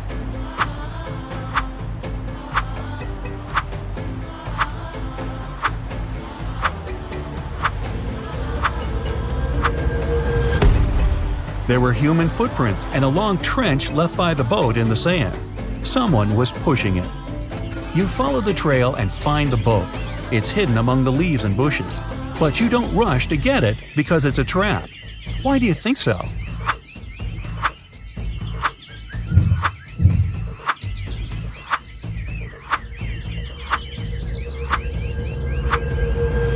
Behind the trees, you see people's silhouettes. A hand sticks out of the bushes next to the boat. You need to get out of here as soon as possible. You turn around and hear, "Surprise!" These are your friends. They made this quest for your birthday as a present. The whole island is one big theme park dedicated to the pirate's life. All the pirates are actors, and the treasure and the sunken ship are just scenery. The snake wasn't venomous, and the bear was tame and wasn't going to charge at all. There are no real treasures. You get upset, but feel happy at the same time because you've been through a real adventure. Now it's time to see the score and find out how well you've done. 0 to 4 points. It seems you're not used to walking in the wild jungle looking for treasures. 5 to 8 points. You love adventure, but don't act like a professional. You need to train your attention and logic more. 9 to 12 points. Jungle, wild animals, a treasure map. For someone, it's a challenge, but for you, it's fun. 13 to 15 points. You're a real explorer and treasure hunter. You can easily navigate in foreign lands and cope with any problems. Bella and Shelley are sisters and best friends. One weekend, their parents went on vacation. Before leaving, they strictly forbade Bella and Shelley to have parties in the house. But the sisters didn't listen and invited all their friends as soon as their parents left. After the party, the entire house was a mess.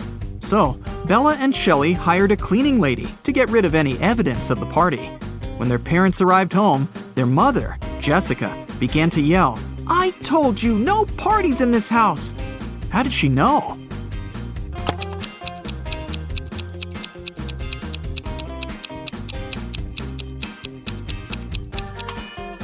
The house is too clean.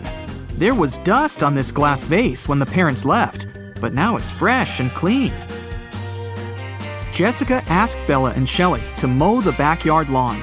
None of the sisters wanted to do this annoying task. So, Shelley offered an easy way out. She put 2 cards in a hat and said, "I wrote mow on the first card and chill on the second. Pull a card and choose your destiny." Bella wasn't so naive. She suspected that Shelley was cheating and put both cards with mow written on them. But no one would believe her if she just tried to expose Shelley. And no one would look at the other card once her fate was decided. What should she do?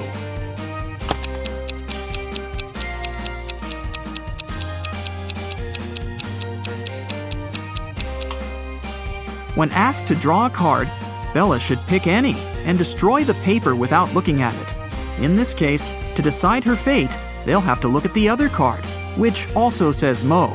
And this will mean that Shelley should mow the lawn. Over a cup of tea, Bella bet Shelley $10 that she could convert her $50 into $100. Do you think Shelley should accept the bet?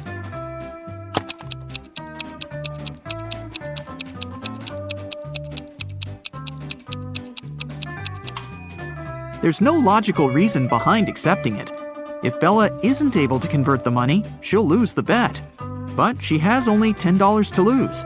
Meanwhile, Shelley is supposed to be giving her $50 from her wallet.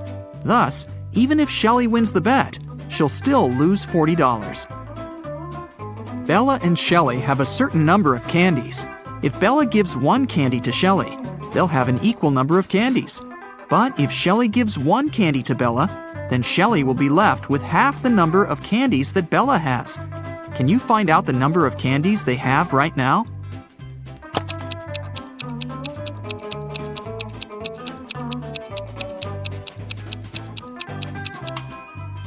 Let's use some math to figure it out. Right now, Shelley has X candies and Bella has Z candies. Now we can sum it up in these equations. X plus 1 equals Z minus 1. Therefore, Z minus X equals 2. Also, X minus 1 equals Z plus 1 divided by 2. Now we know that 2X minus Z equals 3. So, if we equate these two conclusions, we'll get the following. X plus 2 equals 2X minus 3. Now we know that X equals 5 and Z equals 7. Therefore, Shelley has 5 candies and Bella has 7 candies. Shelley was doing laundry and found out that her favorite t-shirt got torn. Can you count the exact number of holes in her t-shirt?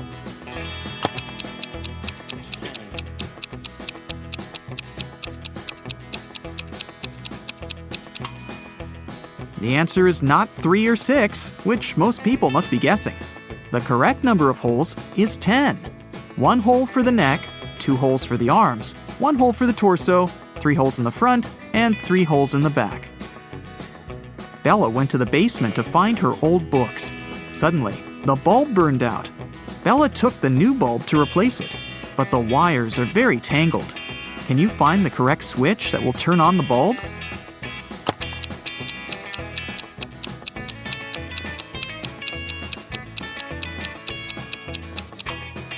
It's the red switch. The best way to get the answer is to start from the bulb. It's been a long day. Bella finally went to sleep.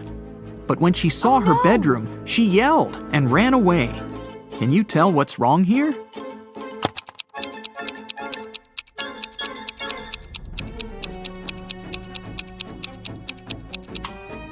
Did you notice this zombie?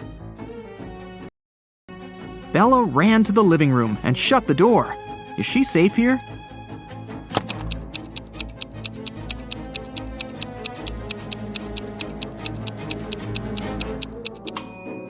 Nope. Take a look at the mirror. Some stranger is inside the room. Bella and Shelley went hiking with their friends. 4 of them went into a completely empty lake. And then 8 people came out. How is this possible?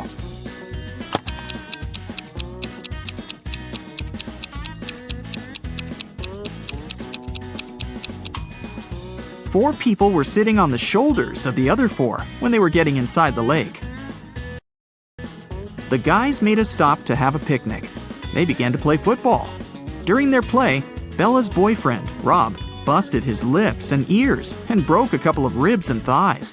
However, he still managed to play a professional match the very next day. How can this be possible?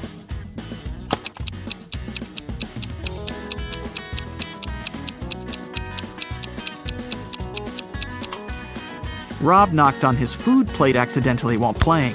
He had pig lips, ears, and ribs, along with chicken thighs. When he knocked on his plate, he busted his food. On the way home, the guys went through a field. They saw a cow. It walked 30 feet north, 30 feet east, 30 feet south, and finally walked 30 feet west. All this time, where was its tail pointing? Can you solve this mystery?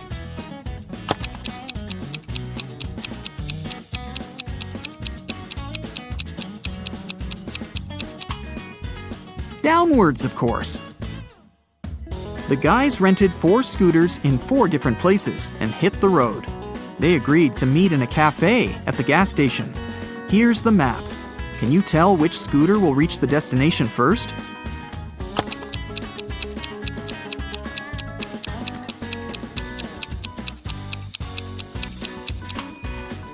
The third one. Bella and Shelley were trying to get the perfect gift for their father's birthday. Finally, they found this beautiful vintage watch, but they couldn't afford it. The seller offered them a deal. "Solve my riddle, and I'll make a 90% discount." The sisters agreed. The seller took out a $50 bill and asked, "What's the easiest way to double my money?" Can you help them solve this mystery?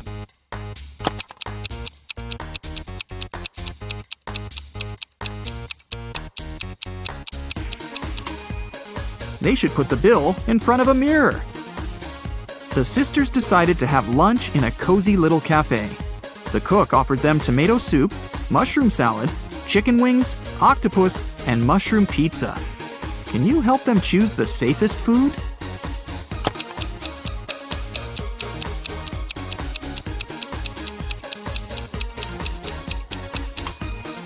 There are mirror shards in these chicken wings, probably not the healthiest option. I'm pretty sure those mushrooms are poisonous too. This octopus is still alive, and this soup must be several weeks old. So, Bella and Shelley should choose the mushroom pizza. After lunch, the local barista offered the sisters free coffee if they managed to solve his tricky riddle. Here's the task. Name a 10-letter word in English that can be typed using only the top rows of your computer keyboard.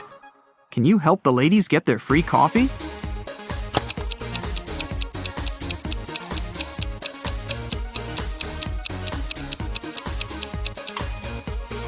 And the correct answer is typewriter.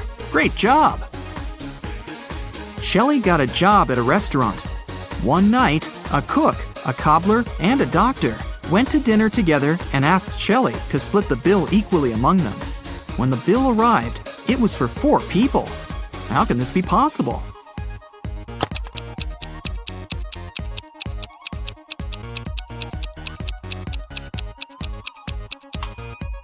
The 4th person was the knight. It was just misspelled as night. Shelley and Bella were walking down the street. Suddenly, they saw this creepy shadow. Can you guess what's going on here?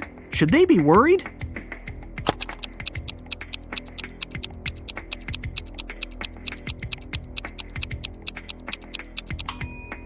Nope, it's Halloween. The guy is just walking around and scaring people in his witch costume. See, he's wearing sneakers. Shelley and Bella saw this mysterious magic shop sign and decided to go get some tarot readings. As soon as they entered the shop, a wicked witch locked the door and said, "I will make your biggest dreams come true if you crack my code. But if you fail, you'll stay here forever." Then she gave them the following clues. A. 981. One number is perfectly placed. B. 924. Everything is incorrect. C. 093. 2 numbers are part of the code, but are in the wrong places. D. 147. One number is part of the code, but is in the wrong place. E. 783. One number is part of the code, but is in the wrong place. Can you help Shelley and Bella?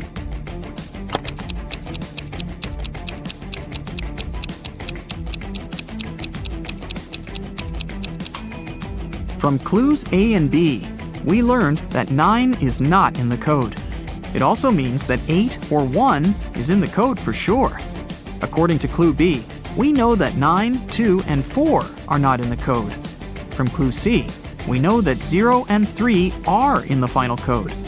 Clue E tells us that 7 and 8 are not in the final code because we already know that 3 is. And clue D tells us that 1 is also in the code because 4 and 7 are not. So, the correct code is 301. The witch has fulfilled Shelley and Bella's wishes. They wanted to thank her and decided to prepare her favorite drink from a recipe book. Unfortunately, the last ingredient was encrypted. Can you help them crack the code?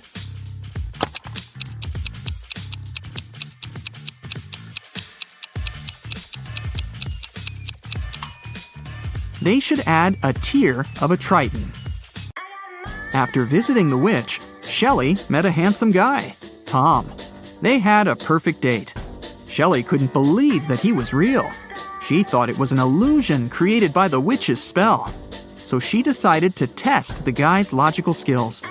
She showed him this list and asked just one question. What do these words have in common? Can you help Tom?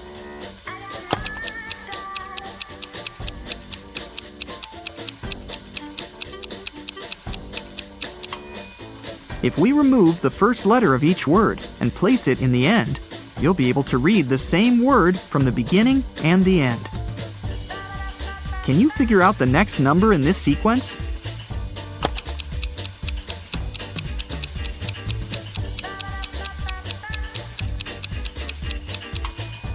It's 2.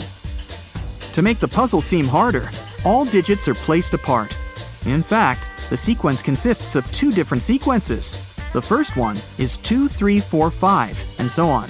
And the second sequence is 9, 18, 36, 72, and so on. Now it's obvious that the next digit should be 2. The king of one country was holding a feast where he invited all his friends. Guests gathered in the great hall. But before the celebration began, one of the courtiers informed the king that all the drinks were poisoned. The king said nothing and offered everyone to raise a toast to the new millennium. All the guests got up and raised their glasses. That's when the king noticed the villain who had been trying to poison him and other guests. Who is it?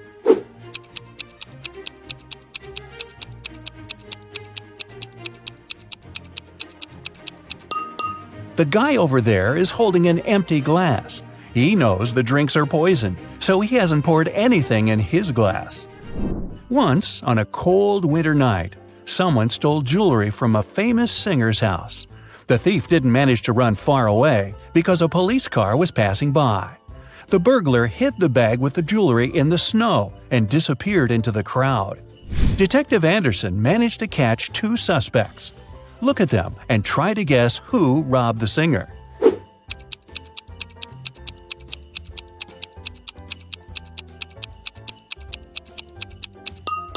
If you dig snow with your bare hands, they will turn red.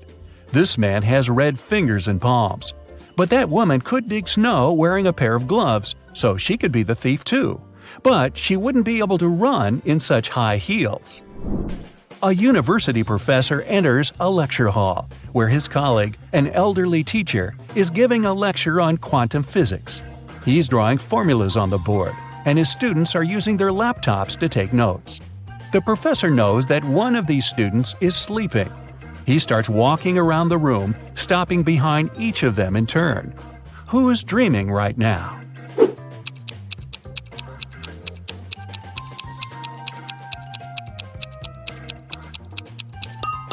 Almost all the students are writing the formulas down on their laptops, except for that one.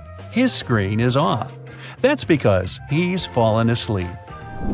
Detective Anderson is chasing a robber dressed in a tuxedo. Suddenly, the criminal runs inside a huge hall. All people there are formally dressed. Help Detective Anderson find the suspect among them.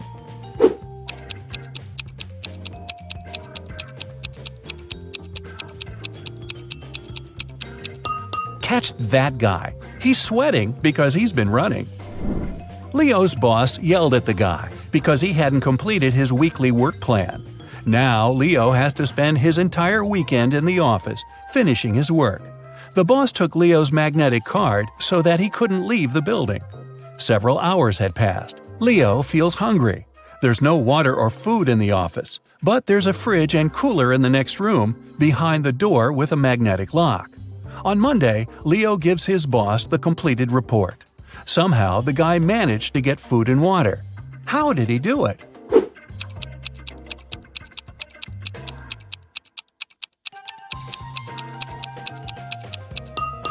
Leo just went to the refrigerator and got himself some food. No one said the door with the magnetic lock had been locked. Mike wakes up in the back seat of a racing car. The engine is roaring, the wind is blowing in Mike's face. There's no one at the wheel and a cliff is straight ahead. Michael's hands are tied. He jumps out of the car without hesitation and lands on the asphalt. Surprisingly, he doesn't get a single scratch. How is this possible?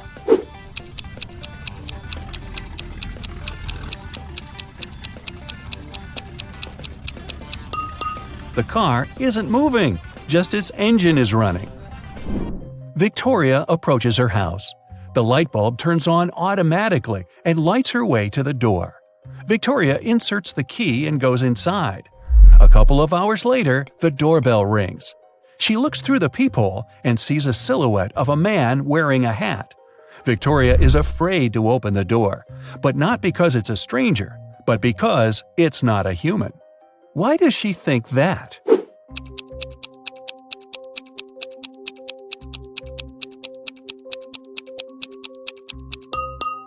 The light sensor didn't work, so there's no physical body outside.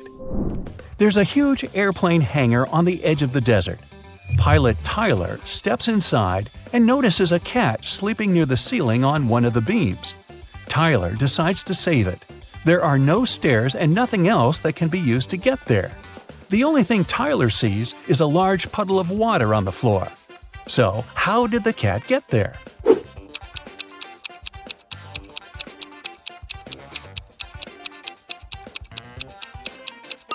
There was a pyramid of ice cubes. The cat climbed to the top of it and reached the ceiling. Then the ice melted and left the puddle. Margaret, Rachel, and Diana are walking down the street, sharing their plans for the weekend. The girls look rich, but only one of them has a lot of money. Who is it?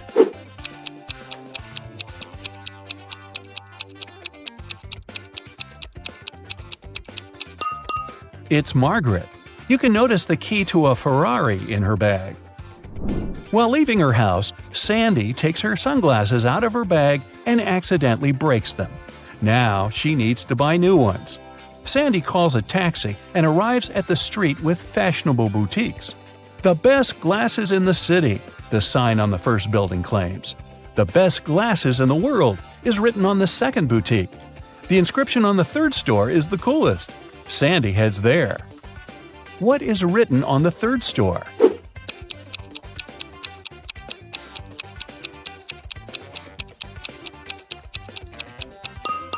The best glasses in this street. Johnny is going through his bills.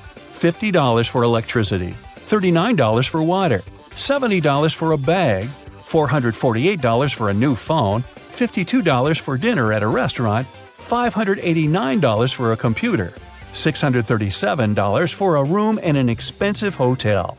He has received a $978 bonus at work, but he also needs to buy a new fridge for his mom, and it costs $798. John has to leave soon, but he wants to know how much money he'll need. How can he calculate it quickly?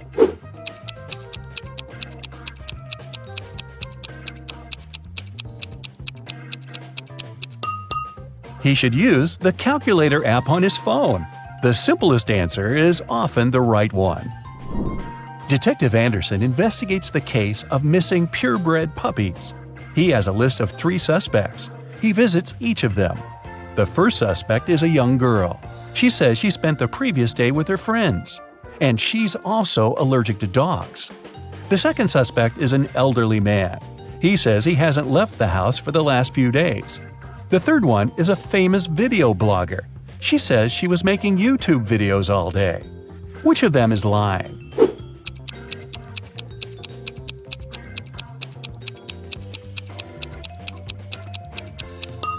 The first girl. She says she's allergic to dogs, but there's a bowl and some dog food in her kitchen.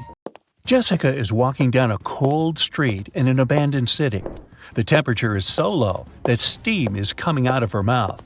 She turns the corner and notices a cart filled with food and bottles of water. It's a real treasure, especially in a world where the entire civilization is almost completely destroyed. But as soon as the girl touches the cart, 3 zombies come out of the building. They're approaching Jessica, stretching out their hands toward her. She grabs the cart and runs away, but then she stops. She understands that they are not zombies, but people.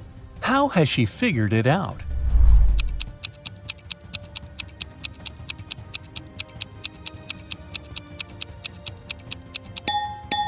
All these zombies have steam coming out of their mouths. That means they're breathing and they're alive. One famous movie studio hires new staff: lighting and sound engineers, a director of photography, a mechanic, a gaffer, prop artist, stunt performers, and an editor. But they all need to demonstrate their professional skills to get this job. The candidates have a week to make a short movie. On Monday, they start. Actors and actresses laugh and cry, sound engineers record all their emotions, the DOP captures beautiful pictures, stunt performers are amazing. Prop artists create a small town with incredible decorations. 1 week later, the studio managers are watching the movie. It's terrible. None of the candidates gets the job. Why did this happen? Why couldn't they make a good movie?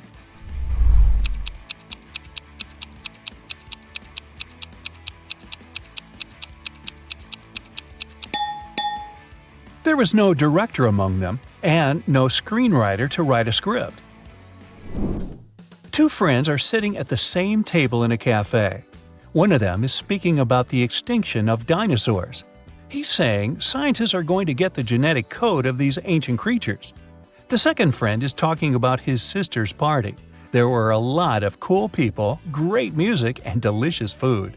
Other people sitting in the cafe are annoyed by the guy's loud voices. But why is this dialogue so strange? Why is one of the guys talking about dinosaurs and the other is telling him about a party? What's going on here?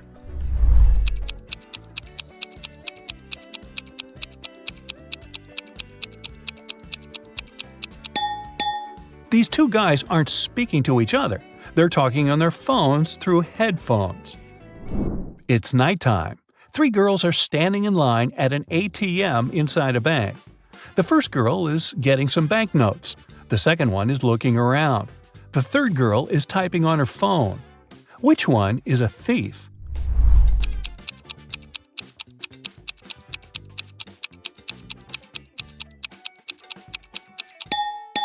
Well, they're all robbers. The bank is closed. Take a look at the sign on the door. It says open, so the closed side is turned toward the street. "Where's my cake?" the chef screams. Assistants and junior cooks are running around the kitchen. A steak is burning on a frying pan. The kitchen is filled with smoke. A plate falls to the floor and shatters. The chef screams again, "Where's my cake? Who took it?" Everyone says they've been cooking. None of them wants to admit eating the cake. The chef doesn't believe them. Who do you think stole the cake?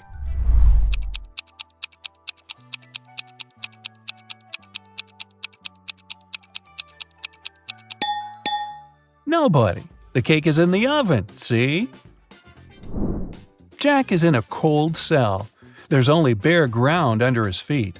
In the cell, there's one window, but it's impossible to escape through because it's located too high. There are no stairs and no chairs, just a shovel. Jack has no water and no food.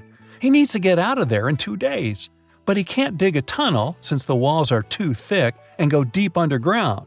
Jack will get exhausted long before he digs his way to freedom. So, how can he escape?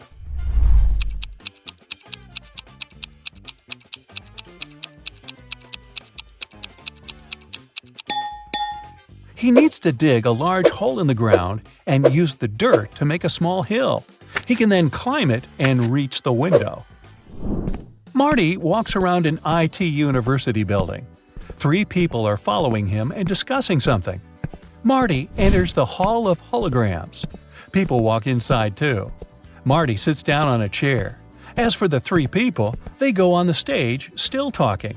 Some of them are holograms. But who?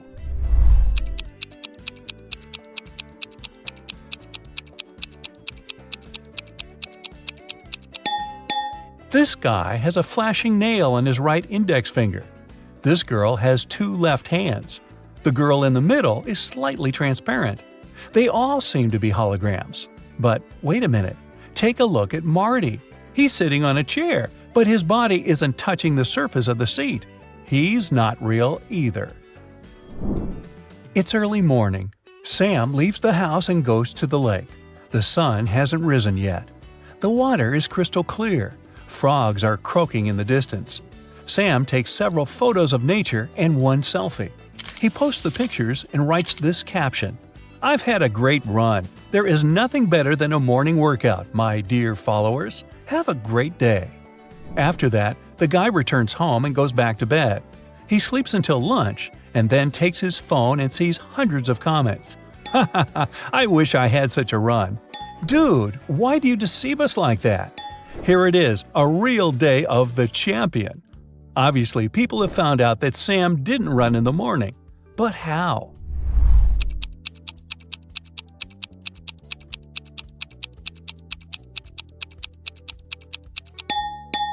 He wrote that he had just had a run, but his face isn't red and he isn't sweaty at all.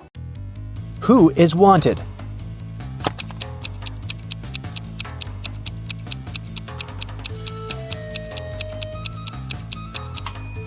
The girl on the right. She has the same mole as the girl on the poster. Who is an identity thief?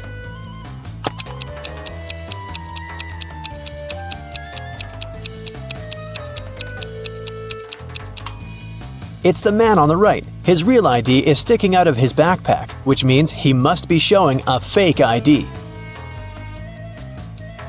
Who is an imposter?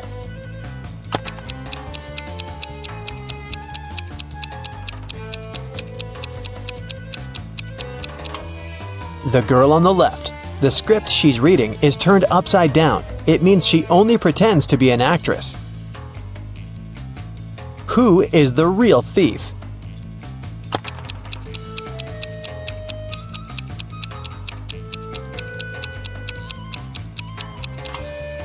Both of these men are thieves. While one man is distracting the girl, the other is preparing to steal her phone. The last will of Mr. Wilson, a rich businessman, got stolen. There were 5 people in the house at that moment: Mr. Wilson's wife, their cook, butler, maid, and gardener. They all told the detective what they'd been doing that evening. Mrs. Wilson was sitting by the fireplace embroidering. The cook was making breakfast. The butler was supervising several workers in the living room. The maid was sweeping the floors in the hallway. The gardener was watering the plants in the greenhouse. Right after this conversation, the detective arrested the thief. Who is the culprit? And how'd the detective figure it out?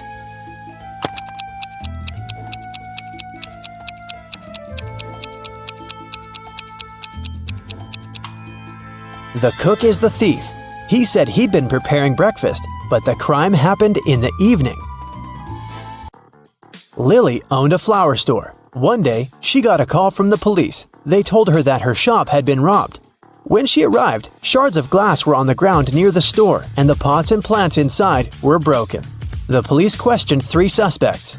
Jacob, Lily's ex, said, "I was in a hurry and didn't notice that the windows were broken when I was passing by the store.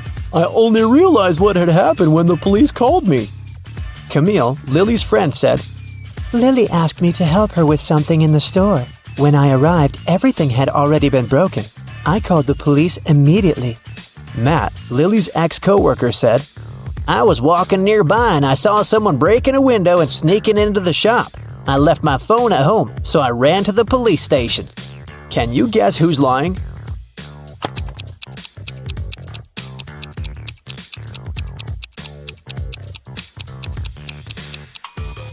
Matt is lying. Shards of glass were laying on the ground, which meant that the criminal had to break the window from the inside. Let's take a little break. Now, you need to think fast. Mary's mom has 4 daughters. One daughter is called April, the second is named May, and the third daughter is June. What's the fourth daughter's name?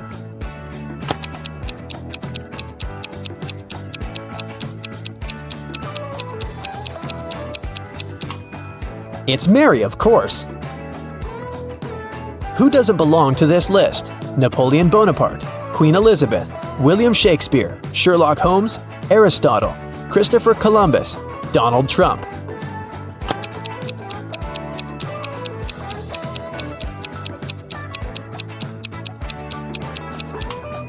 Sherlock Holmes.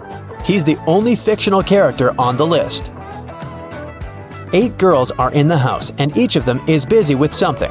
The first one is cooking dinner. The second one is lighting the fireplace. The third girl is playing chess.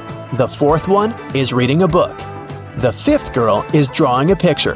The sixth is cleaning up the house. The seventh girl is watering the plants. What is the eighth girl doing?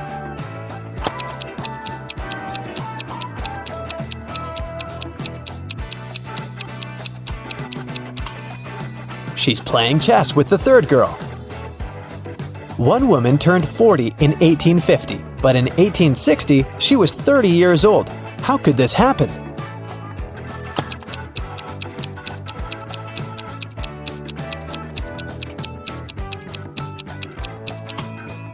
This could only happen if 1860 was earlier than 1850, which means that the woman turned 40 in 1850 BCE and 30 in 1860 BCE. An artist was walking in the park when it suddenly started raining. He had neither a hat nor an umbrella to cover his head. He also couldn't hide under a tree because the downpour was too heavy, and still, not a single hair on his head got wet. How can that happen?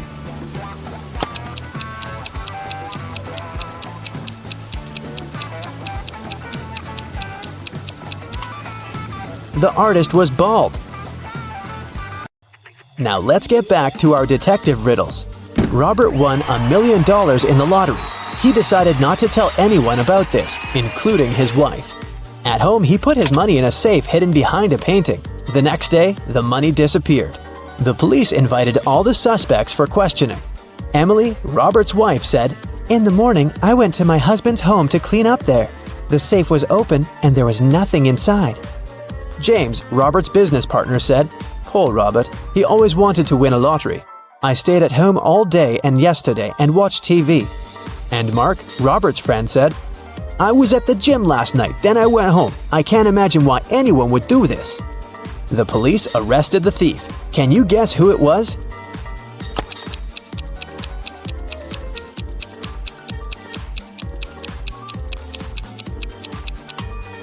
Robert's business partner did this. Robert didn't tell anyone that he'd won the lottery.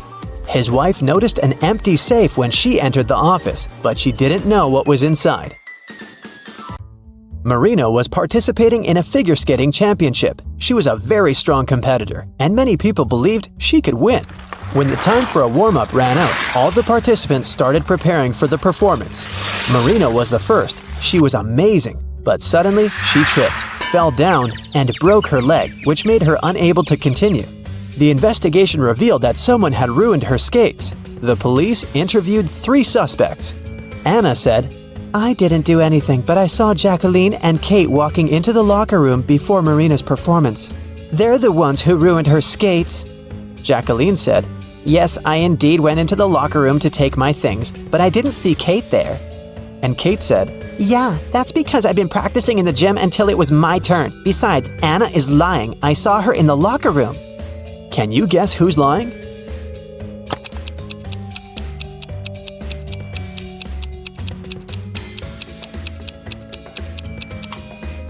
Kate. She couldn't train in the gym because the time for the warm-up had been over by the time the competition started. Here's what happened. Kate went into the locker room and ruined Marina's skates. Jacqueline came into the locker room after her, and that's what Anna saw. Jane is afraid that she might have a stalker. She brought some photos of herself and her friends to the police. The police immediately found the culprit. Who is Jane's stalker?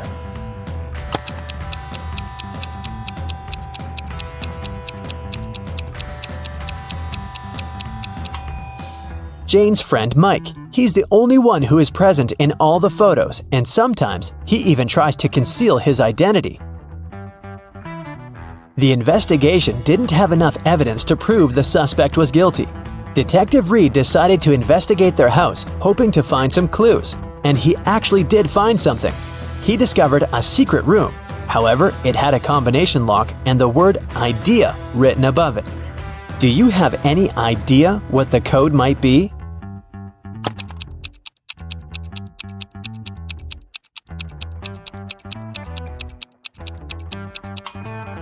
"9451. The code is the number of each of the letters in the alphabet. The door opened to the suspect's secret office. At first glance, there is nothing suspicious inside. A table with a book in the middle, some dusty furniture, and a picture on the wall. The detective examined the painting and found a safe with a 3-digit code behind it. Next to it, there was a note with a hint: P270L7-8. Can you guess what the detective needs to do next?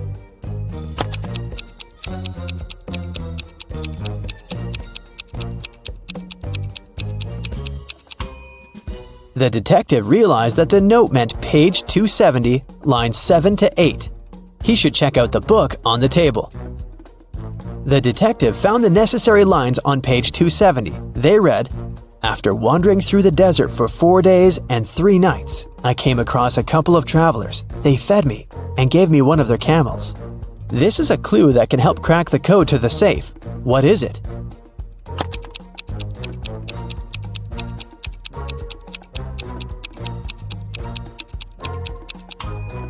"721.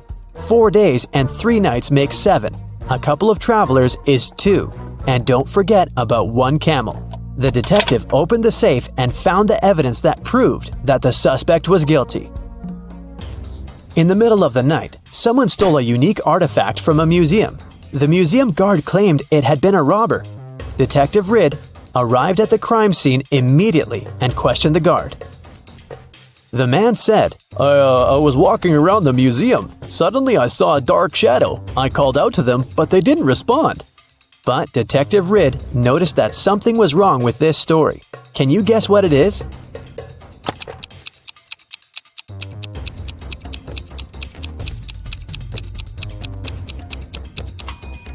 There are only one person's footprints on the floor. If there was the guard and the criminal in the museum, shouldn't there be 2 sets of footprints? Detective Reed asked the guard what he did next. The man said, "I ran after the thief and saw them break the glass door and steal the artifact. The alarm didn't go off, as they had probably turned it off." Is the guard telling the truth?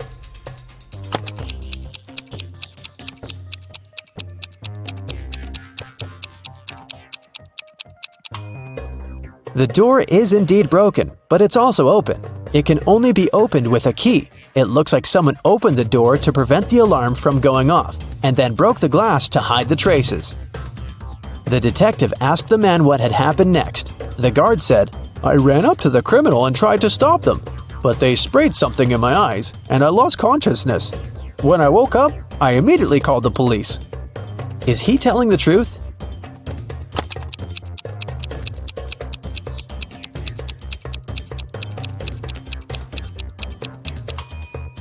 His eyes look totally fine. The robbery happened just a few hours ago. If the guard was telling the truth, his eyes would at least look red. He must be lying. The guard turned out to be the thief and was arrested.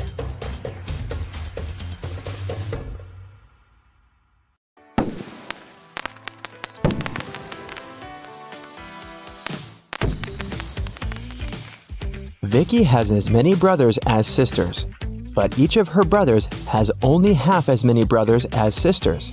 How many brothers and sisters are there in Vicki's family?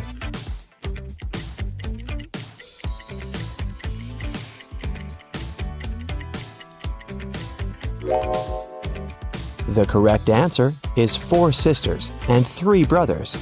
The key to solving this is to keep it simple. Just count the sisters and brothers in total and in terms of their own number of siblings.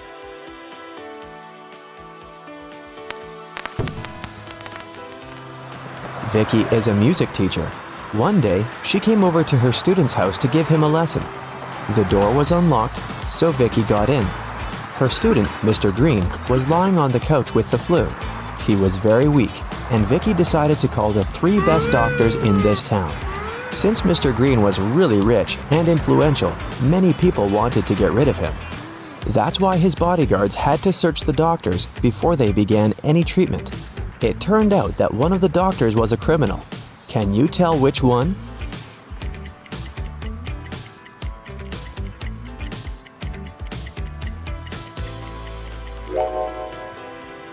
This guy.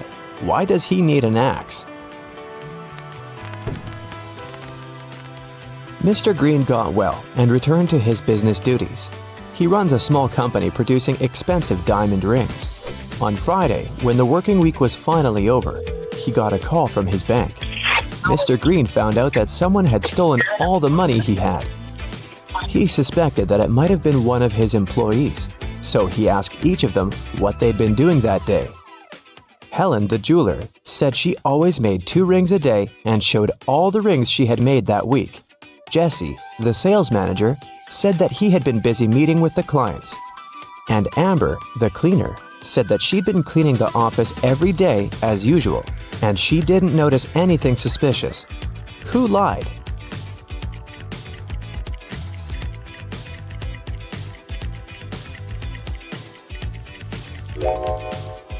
Helen.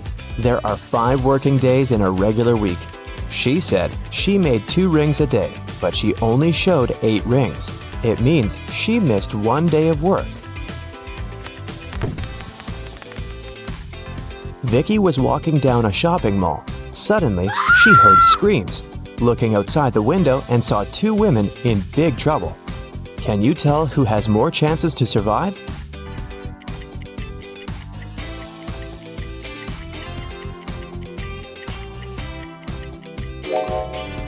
Look at this lady's hand. It's made of metal. She's a robot, so she'll more likely survive this adventure. One morning, Vicki was walking in the park and noticed this missing cat poster. Can you help her find the cat in this area?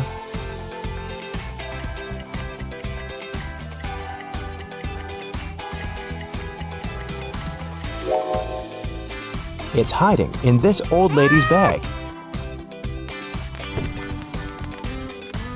Vicki explained to the old lady that the cat had been missing, but the old lady refused to give the cat away so easily. First of all, Vicki had to solve her riddle. I can whistle, I can howl, I can scream, and I can whisper, but I don't speak. What am I? Can you help Vicki?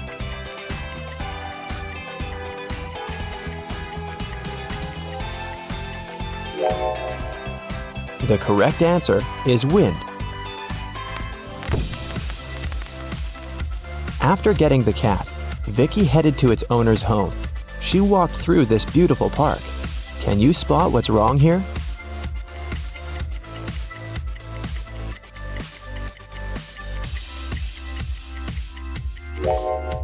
This bench doesn't have legs. It's literally flying in the air. Vicki brought the cat to its owner, Diana. She was very glad to get her pet back and invited Vicki for dinner. Vicki was very hungry and agreed. Diana served these 4 dishes with various foods, but only one of them is safe to eat. Can you tell which one?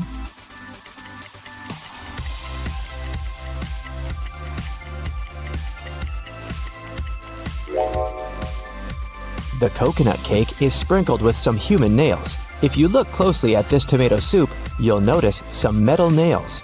Something's moving inside this burger, so this pasta is the only edible dish here. After dinner, Diana made a confession. She was a real witch, but Vicki didn't believe in magic at all. That's why Diana offered her this deal. If you solve my riddle, I'm gonna use some magic to fulfill your biggest wish. I'm beautiful, up in the sky, I'm magical, yet I cannot fly. To some people, I bring luck. To some people, wealth. What am I? Can you help Vicki out?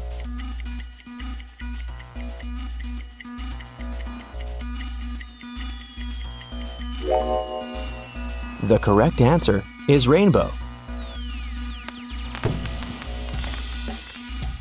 Vicki has always wanted to become a famous singer.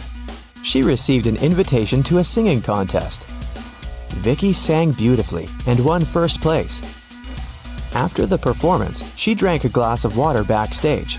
After that, Vicki felt very sick. The contest manager called the ambulance. Doctors said that someone had poisoned Vicki. The police questioned 3 suspects and searched their bags.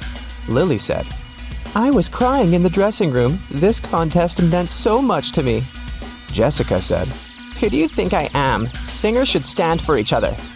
And Rose said, "I was outside the music hall with Lily. She was crying because she had lost this competition." Who poisoned Vicki?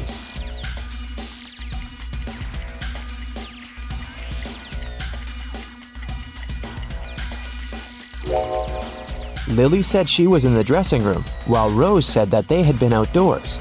Therefore, 1 or 2 of them are liars. But only Rose carries toothpaste but no toothbrush in her bag. That's pretty suspicious. When Vicki got better, she checked her mailbox and saw 3 messages from different music producers. Tom offered her a tour in Europe. Ryan offered Vicki to work on her first album at his record company in New York. And Joanna sent this invitation to participate in a TV show. But only one of these offers is real. Can you help Vicki make the right choice?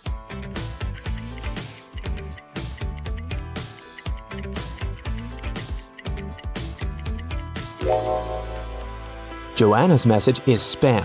She doesn't mention Vicki's name anywhere, and the text includes a suspicious link. Ryan sent Vicki a picture of his record company. But there are palm trees and a tropical forest outside the window. It's clearly not in New York. So, Vicki should pick Tom. Vicki was walking home from a rehearsal and stepped on a magical portal. She fainted and woke up in an enchanted forest. Suddenly, a wicked witch popped out of nowhere and gave Vicki a choice. If you solve my riddle, I'll let you go. And if not, you'll get lost in this forest forever. Here's the riddle. I can be flipped and broken, but I never move. I can be closed and opened, and sometimes removed. You can seal me with your hands. What am I? Unfortunately, Vicki failed to crack this riddle. And what about you?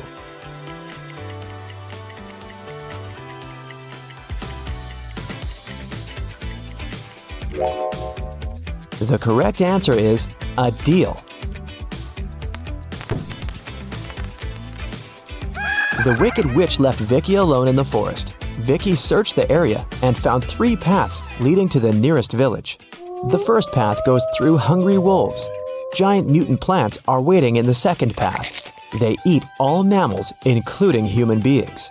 And the third path is covered with a bunch of bugs and worms. Which way should Vicki go?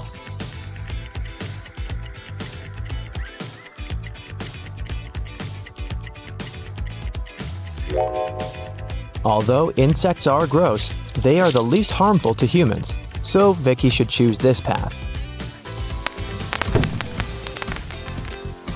Vicki got very hungry and decided to find some food in the village. When she came closer, she realized the gates were locked. Can you help her guess the right code?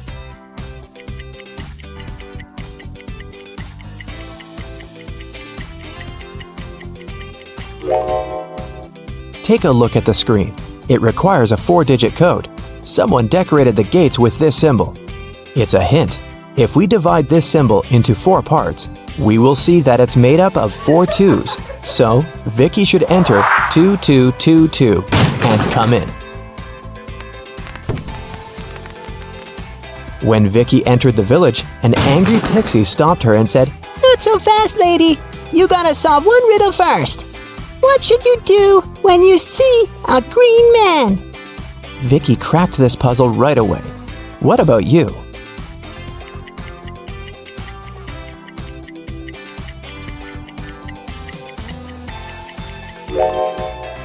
You should cross the road.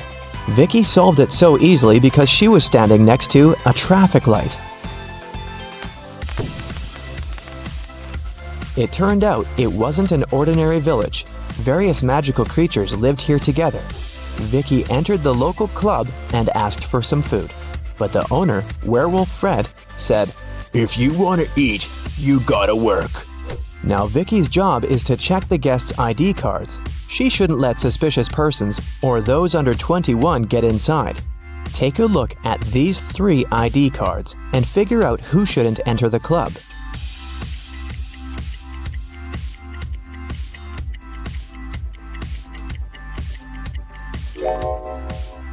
The first one, Vampire, is already 21, and nothing looks suspicious in his ID, so Vicki should let him in. And this werewolf lady seems alright too. This elf's ID card says he was born on September 31st, but such a date doesn't exist. Therefore, Vicki shouldn't let the elf in. After work, Vicki went to the local supermarket to buy some food. She saw 2 attractive young ladies eating street food there. Can you tell which one of them isn't human?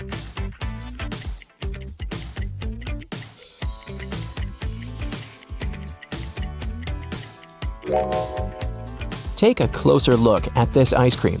Raw meat? This lady is definitely a werewolf. Vicki liked this village and decided to stay there. She met the love of her life, and 2 years later, they got engaged. Today is her wedding day. Can you guess who her husband is?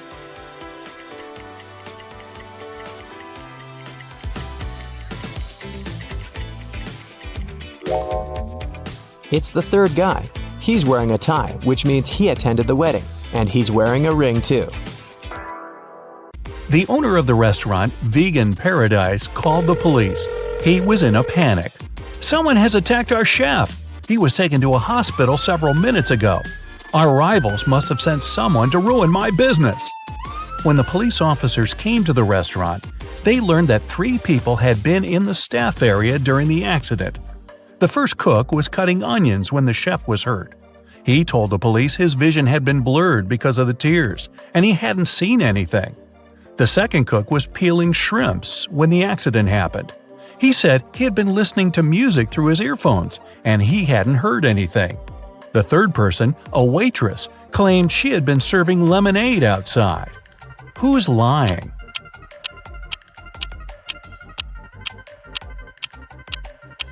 The second cook attacked the chef. Come on, shrimps in a vegan restaurant? Really?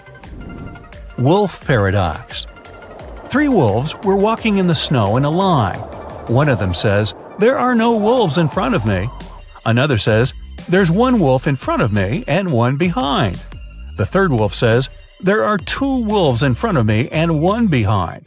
In which case is it possible?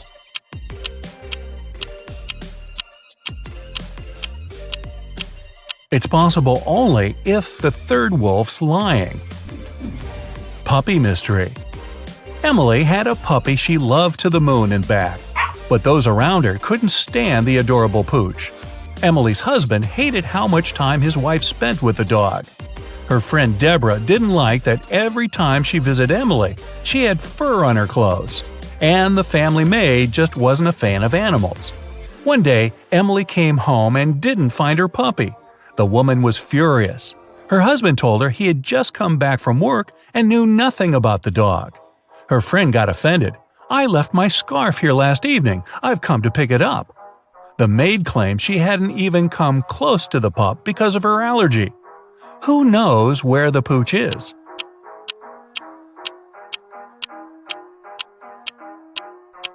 There's pet hair all over the floor. Why doesn't the maid have an allergy to it? She's lying. Truth or not? Eric, a police detective, was having lunch in a cafe. At some moment, he went to the bathroom and left his smartphone on the table. When he came back, the phone was gone. The detective saw a man leaving the place and ran after him. Eric stopped him when the man was about to sit in a car. The detective told the man to give him his gadget back, but the man seemed confused. "I know nothing about your phone. I just gave my friends a lift to work."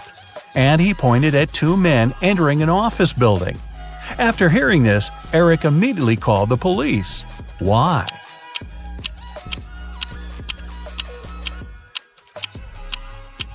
The man lied.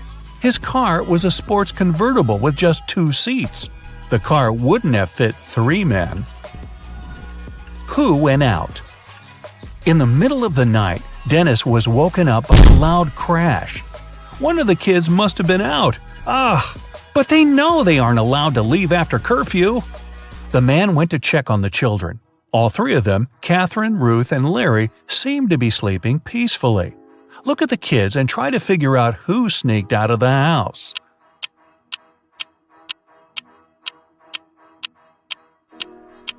It was Ruth. There's a dirty sneaker hidden behind the curtain and several pieces of French fries under her bed. Theft on a train. Brenda was traveling by train. It was scorching hot in the carriage. The girl took off her gold bracelet decorated with diamonds and put it on the table in front of her. Several minutes later, the train entered a tunnel and it got pitch dark. When the tunnel was left behind, there was no bracelet on the table. Boy, I'm surprised. Brenda was shocked. Someone's taken my bracelet. There were just 3 other people in the compartment. Helen said she'd been sleeping. Rachel was reading a book on her phone. And Gregory had gone to the bathroom even before the train entered the tunnel. Who took the bracelet?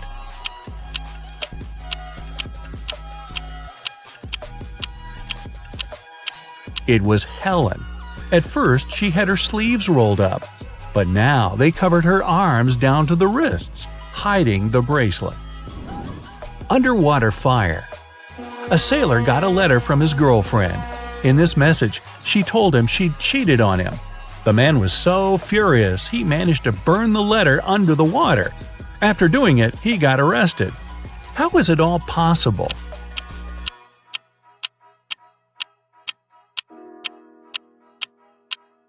The man was a sailor on a submarine.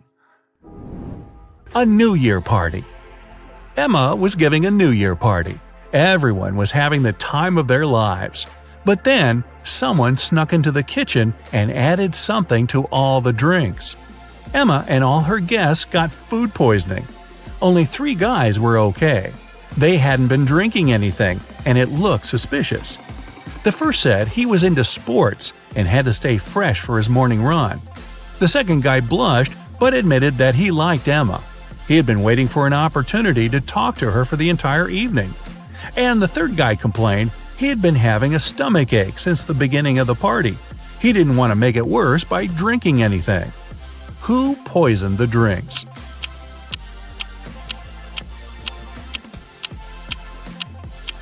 It was the second guy. He has shoe covers on. He was wearing them not to leave footprints on the kitchen floor. A year passes and you've managed to get out of the basement. But to make it out of the house, you must pick one of the 3 doors the scientists created. The first room is filled with venomous cone snails. The second has 5 very hungry polar bears. The third is a saltwater tank with hundreds of piranhas. Which is the safest?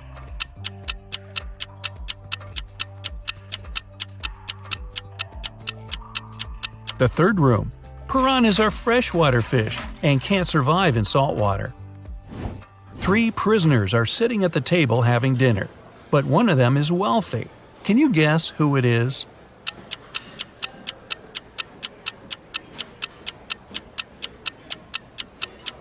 It's not the guy with the steak and the shrimps. The little tag on his shirt reveals he's a chef, and he likes to prepare a special treat for himself. The guy with the jewels shows that he's rich, but in prison, jewelry is basically worthless. It's the third guy. Rich people try to keep low profile in prison not to be targeted by others. That's why he doesn't flash any valuable possessions or his status. A group of researchers is trying to test your knowledge. They take you into their lab on an island in Italy and present 3 dishes to you, but only one is safe to eat. Which do you choose? Cheese infested by maggots, boiled pufferfish liver, or fly agaric mushrooms?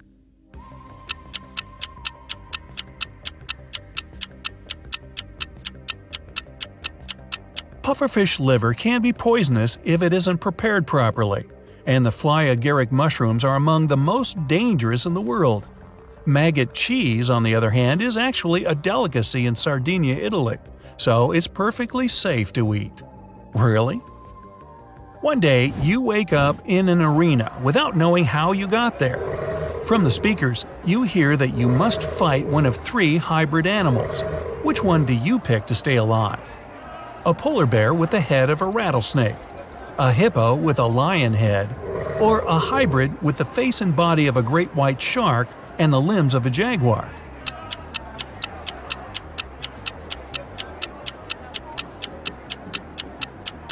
The great white shark hybrid. Since its body has gills, it won't be able to breathe outside water. You're an astronaut and you've made it to Mars for an expedition. A team member greets you at the entrance to the base in their workout clothes. When you get in, you close the door and wait for the room to pressurize before taking off your spacesuit. When you walk in, you get a message that someone at the base is an imposter. Who could it be? A fellow astronaut who covers his face because he got a sunburn, an engineer with flaky patches on her skin, or the person who greeted you at the door earlier.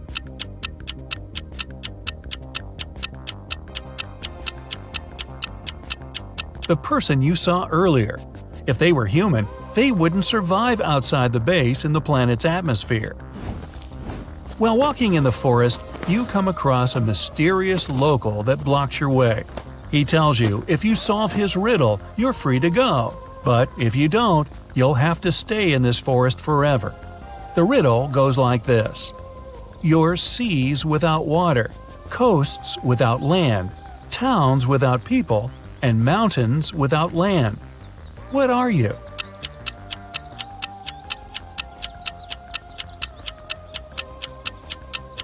Well, you're a map. You decided to go exploring a local cave. You walk inside, and a landslide suddenly blocks the way back. Ahead, there are 4 tunnels, each with a sign showing you which dangers lurk inside. Which one do you choose to stay safe? The tunnel filled with molten lava, the one filled with poisonous gas, the one swarmed by bats, or the tunnel with venomous spiders?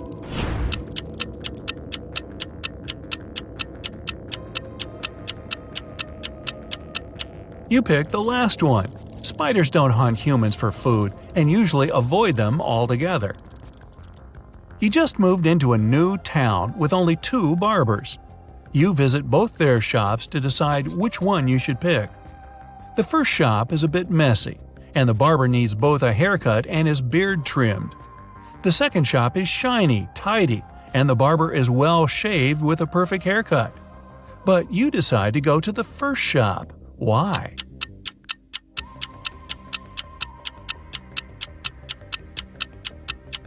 Each barber cuts the other barber's hair, and you pick the one who gave the other a nice haircut. You've got a job as a helper to someone's mansion, but the mansion owner gives a tricky task. I need the least number of chairs for a table to seat 4 fathers and 2 grandfathers with 4 sons. You can't ask any questions, but what's the least number of chairs you must put out?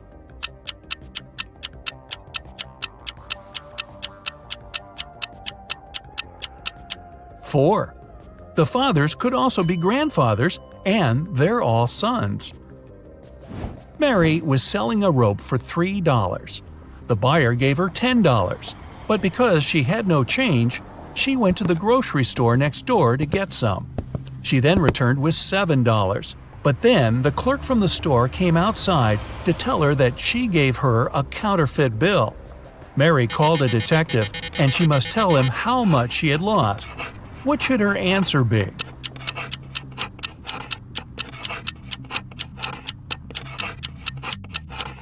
$7 and the rope. Sammy was visiting her grandmother during Halloween. When her grandmother went to get groceries for their Halloween dinner, Sammy started hearing strange noises from the attic. He got curious and wanted to find out what was making them, so he climbed there. He noticed that a big wooden box was glowing. He went to open it, but it was locked. Luckily, his grandmother was a bit forgetful, so she left some clues around the room. Can you help Sammy figure out the digit passcode?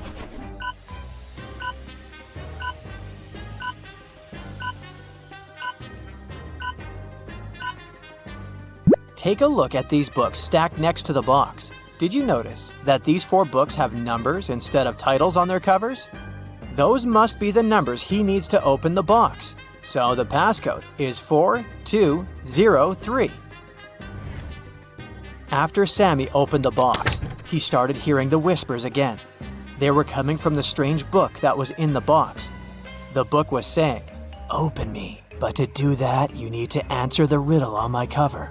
In the sun, I dance and play, but in the dark, I fade away. I'm not alive, yet always near. What am I? Can you tell me, dear?"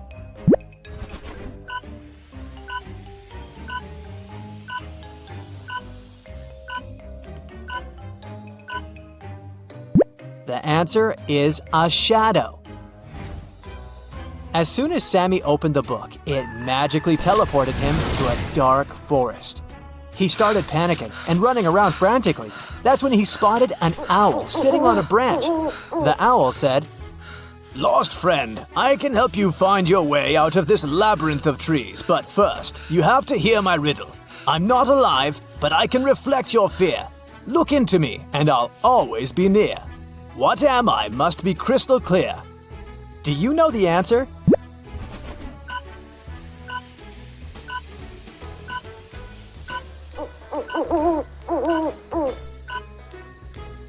It's a mirror.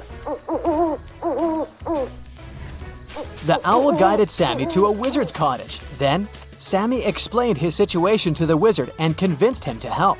There was only one spell that could send Sammy back to his world, and it was in a magic book that was stolen from an evil witch. So, the book was not revealing its secrets to the wizard. There was a riddle at the back of the spell book, and it said, "Speak what belongs to you but is used more by the others, and I shall reveal my secrets." Do you know what that is?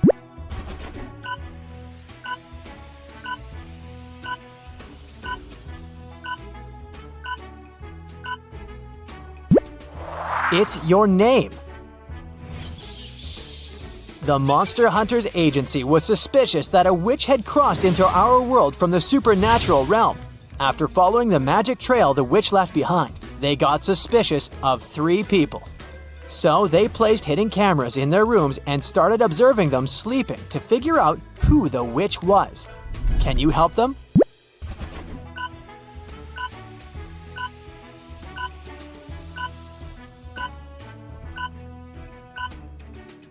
Okay, each of these people has something in their rooms that indicates they might be a witch. But take a look at the broom inside the First Lady's bed. But first of all, it's made of plastic. And it also has a label on it, which means it was bought from the store. The Third Lady is wearing a glowing amulet. I admit it looks mysterious, but it's just a toy. So the witch is the lady with the pointed hat peeking out from underneath her pillow.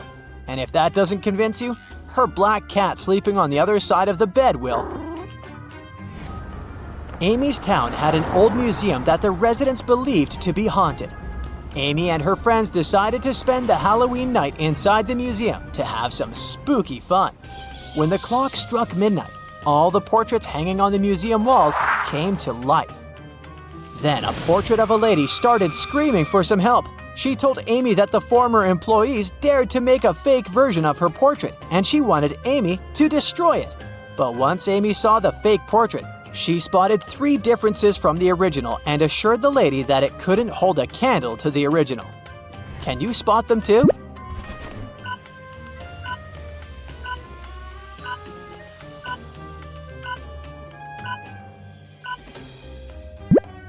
The pendant on the lady's neck, her lipstick color, and the ribbon on her hair are different from the original painting. The spooky traveling circus company was going to visit Evelyn's town to put on a Halloween show, and she really wanted to go. But they were only offering a few tickets to the people who could answer their riddle correctly. With fur as dark as the midnight sky, it's often seen as an omen. Oh my! In superstitions, it takes its place. A witch's companion with mystery and grace. Can you tell what this is?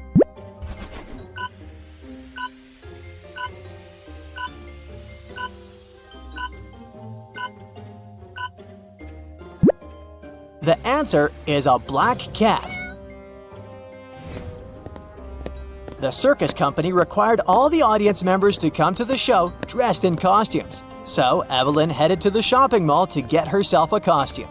She found 3 options to choose from: a witch costume, a mermaid costume, and a Victorian-era vampire costume. Which one should she pick?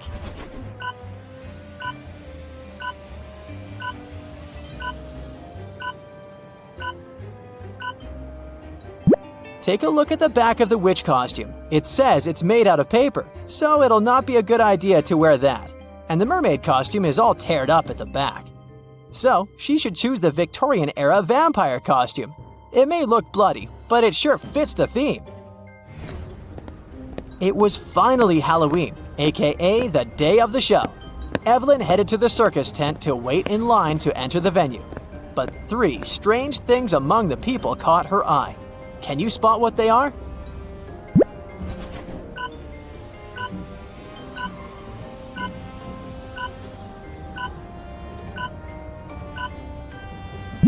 Look at this guy waiting in the line. His feet are not touching the ground. He's floating.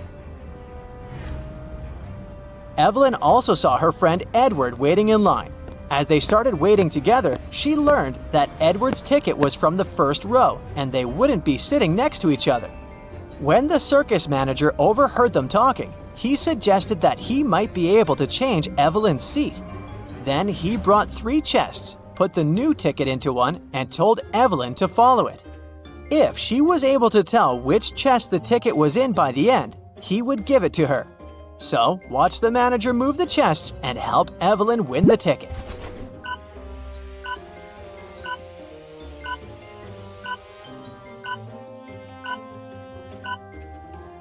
The ticket is in this one. Before the show started, Evelyn and Edward went to the cafeteria to grab some snacks. Take a look at these 3 options. Which one should they get?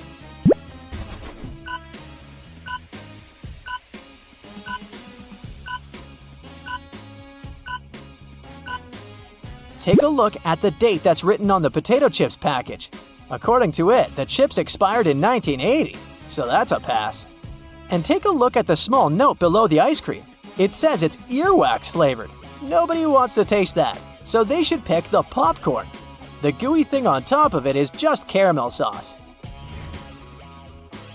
The show finally began. The first performer was a magician, and his first trick, he teleported from the right side of the stage to the left side. But Evelyn saw right through his illusion and figured out how he did it immediately. Can you?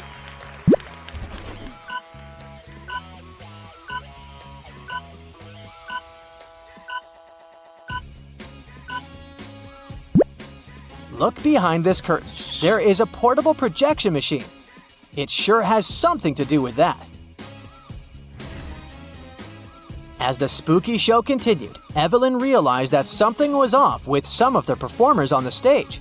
She started suspecting that some of the circus members might not be human after all. Can you tell what made her think so?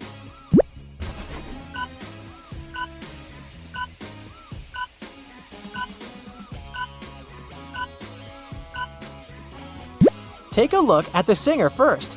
She has gills at the sides of her neck. Secondly, did you notice the yellow, long, sharp nails of the juggler? And lastly, the rope walker has a tail at the back. Once the show was finally over, the circus manager came to the stage and said, "Ladies and gentlemen, we've been lying to you. You see, we're actually creatures of the underworld and we came here to steal your souls. All the exits in our tent are magically sealed, so you can't escape. Only those who know our riddle correctly will be freed. I have a mouth, but I can't speak. I run, but I can't walk. What am I?" Can you help everyone escape?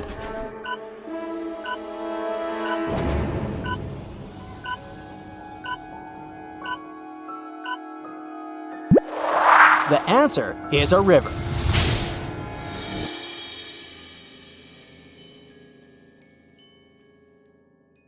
Guys arrived at the local hospital to film an interview with a famous professor, Dr. Thompson. But first, he had to help 4 people.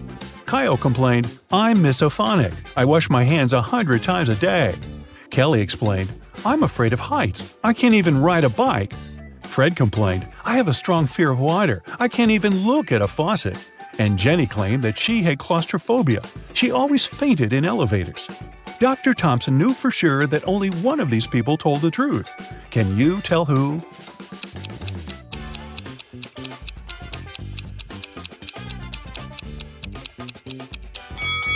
Fred can't be afraid of water. He has an aquarium with fish in his house.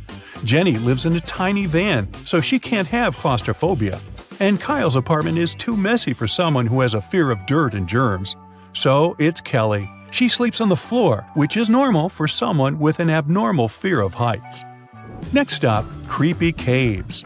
Zach and Peter went to see ancient ruins in the middle of the woods. Many people had disappeared there. The guys heard weird screams coming from the cave, ran toward the sound, and got lost. Suddenly, they saw 3 tunnels. The first tunnel was filled with fire. A hungry vampire was waiting in the second tunnel. And the third tunnel was filled with poisonous apples. Which way should they choose?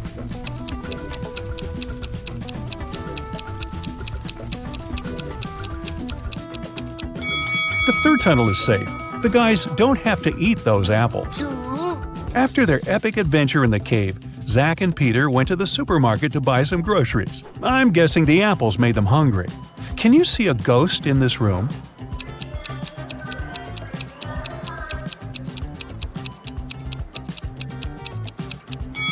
Here it is.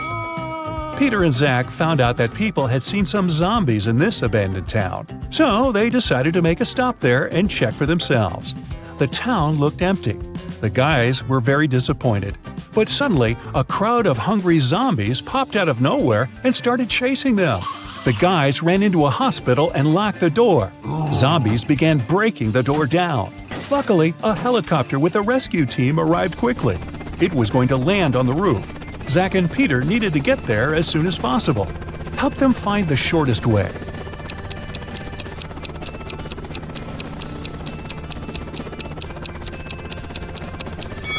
Here's the way.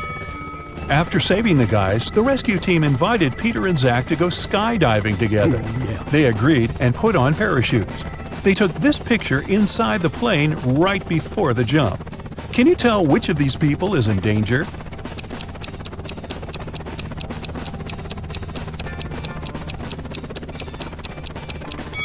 This man over here, he's wearing a regular backpack instead of a parachute. The guys made a stop on the shore of a famous, mysterious lake. They went fishing. Suddenly, a mermaid jumped out of the water and dragged Zach into the lake. Peter jumped into the water to rescue his friend. Finally, he found Zach wrapped in seaweed on the rocks in the middle of the lake. 3 mermaids had gathered around Zach and were singing their songs. When they noticed Peter, they said, "We'll set your friend free if you guess which one of us is not a real mermaid." Can you help the guy?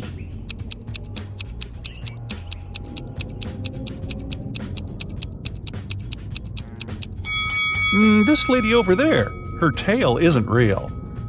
Sometime later, Peter's aunt, Sarah, called them. She was very upset. She found out that she had left her diamond ring in the guy's trailer. Peter found the ring and said, "No worries, we're going to send it back to you." But there was a problem. If he sent it by post without locking the box, the ring would be stolen. Both Peter and Sarah had some locks, but neither of them had the key that would open the lock of the other. Still, they managed to make it work and Sarah got her ring back. How did they do it?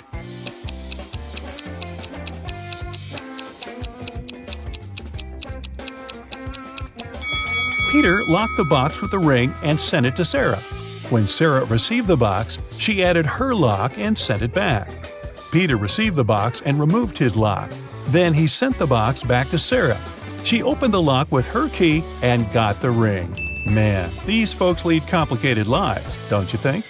Susan found out that her favorite pop band was playing a private concert for VIP clients in a luxurious club.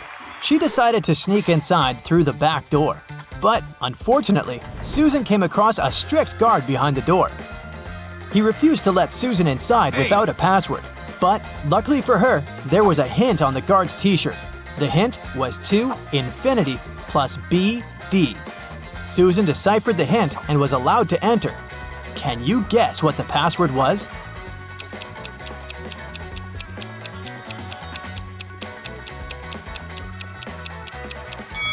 It was to infinity and beyond. After the concert, Susan met up with her friend Bobby. Bobby was an expert in ghost activity. He invited Susan to go ghost hunting to a creepy old hotel. Of course, Bobby had state-of-the-art equipment. Once they arrived at the hotel, his equipment indicated there was strong paranormal activity going on. It looked like the ghost had a sense of humor and wanted to play hide-and-seek with them before it revealed itself. It led Bobby and Susan into a room with 4 doors. Each door had an inscription on it with some clues. The sign on door A said, "It's behind B or C." The sign on door B claimed, "It's behind A or D." Door C said, "It's in here." And door D stated, "The ghost isn't here." Bobby and Susan looked very confused until a note appeared next to their feet. It said, 3 of the inscriptions are false and 1 is true. Can you guess which door leads to the ghost?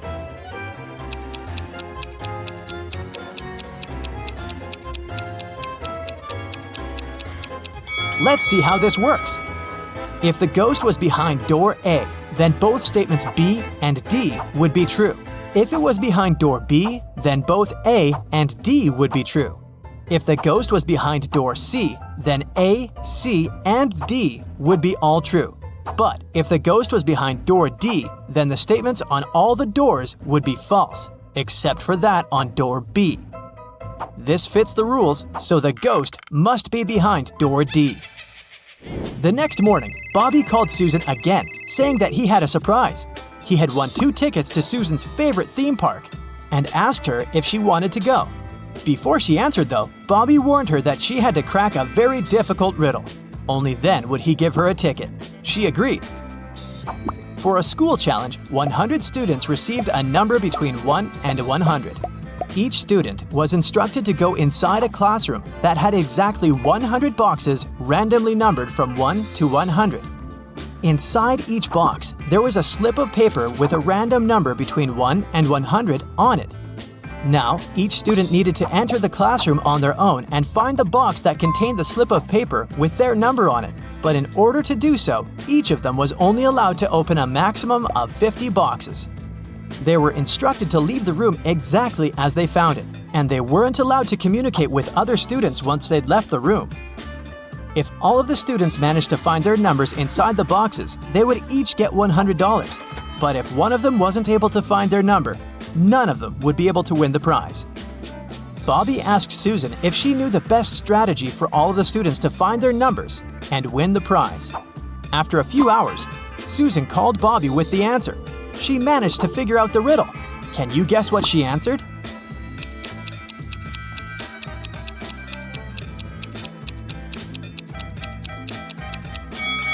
This riddle isn't obvious, but let's see how it works.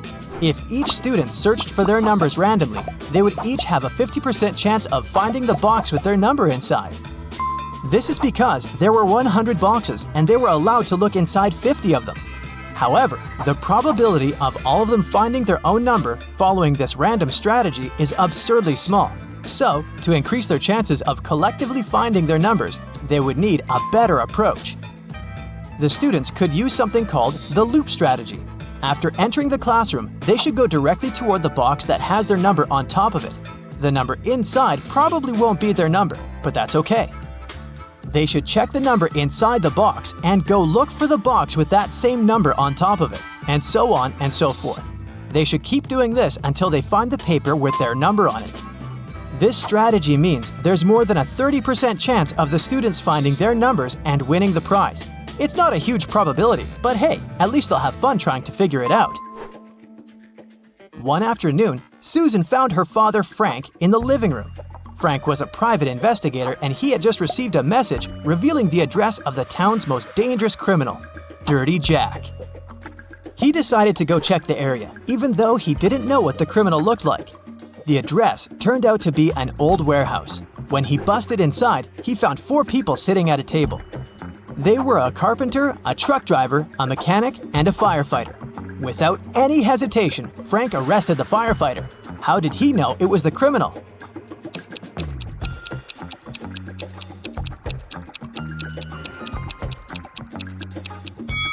The firefighter was the only man in the room. The rest of the people were women.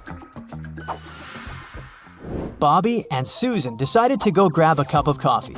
But when their orders arrived, Bobby's drink came with a fly in it. He called the waiter and asked him to change his cup. The waiter brought him another cup of coffee, but 2 seconds later, Bobby called the waiter again and said, "Hey, that's the same cup." How did he know?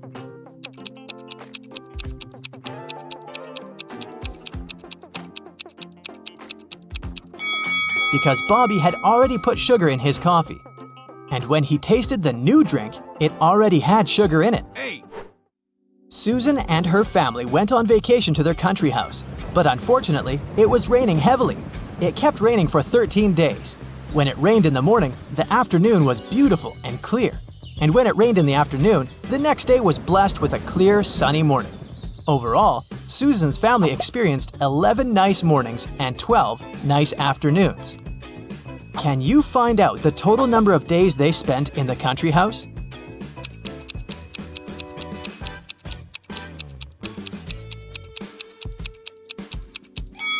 The total number is 18 days. Here's how you can figure it out. Let's call clear afternoons X, clear mornings Y, and periods of time with no rain O. This equation represents the number of days with rain, X plus Y equals 13. And here are the days with clear mornings, Y plus O equals 11.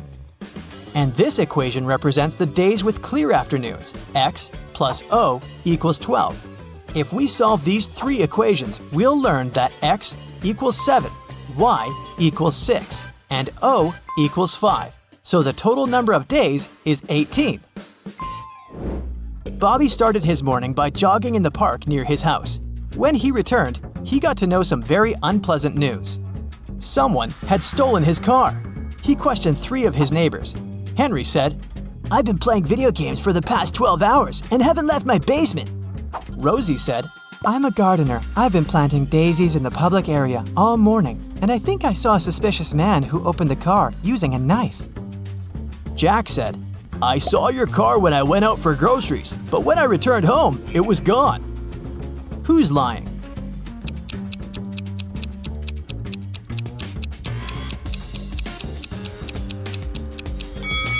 Rosie. She said she planted daisies, but look, there are only rose bushes in this area. One day, Susan found a box on her desk with a note that read, "What can run but never walks, has a mouth but never speaks, has a head but never weeps, has a bed but never sleeps." Can you decipher this riddle?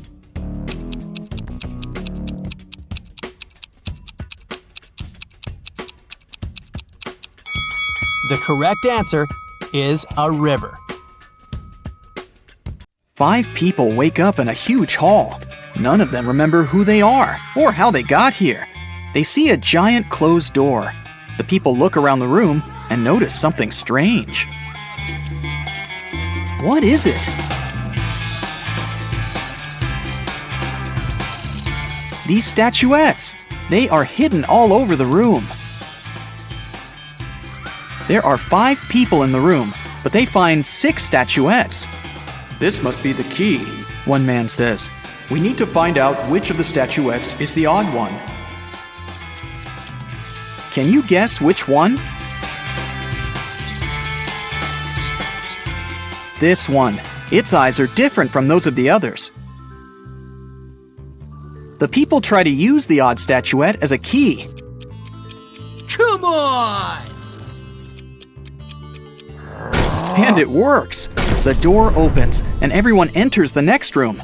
But when the man who suggested using the statuettes looks around, he sees that he is alone in there. Suddenly, a ghost of a woman appears in front of him. If you want to get out, each of you must solve my riddles, she says. But you will definitely fail.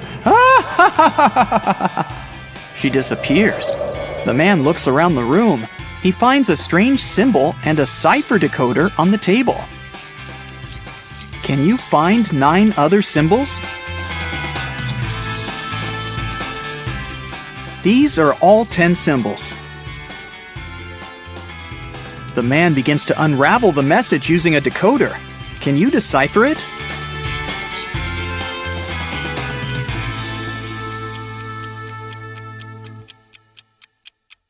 It says page 52.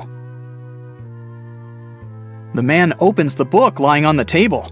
On page 52, there's a riddle written in an ancient language. If you have me, you want to share me.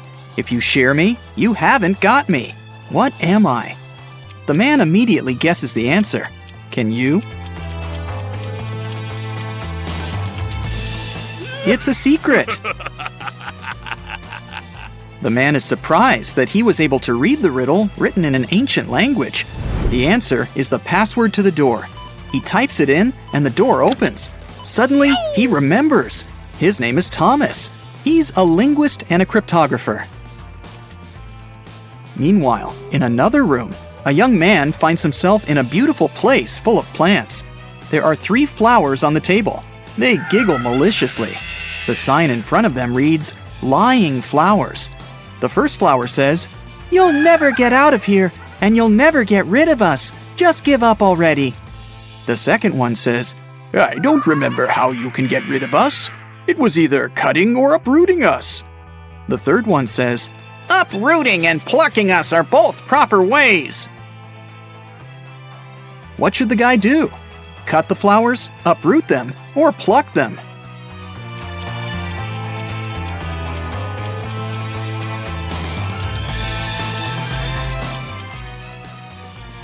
Pluck is the correct answer. These flowers only tell lies. So, the conclusions we can draw from their words are these. 1. There is a way to get rid of them. 2. It is neither cutting nor uprooting. 3. And there's only one way to remove them. The only thing that remains is plucking. The guy plucks the flowers. He notices that glowing letters appear on their petals. The letters need to be put together to get the answer. What is it?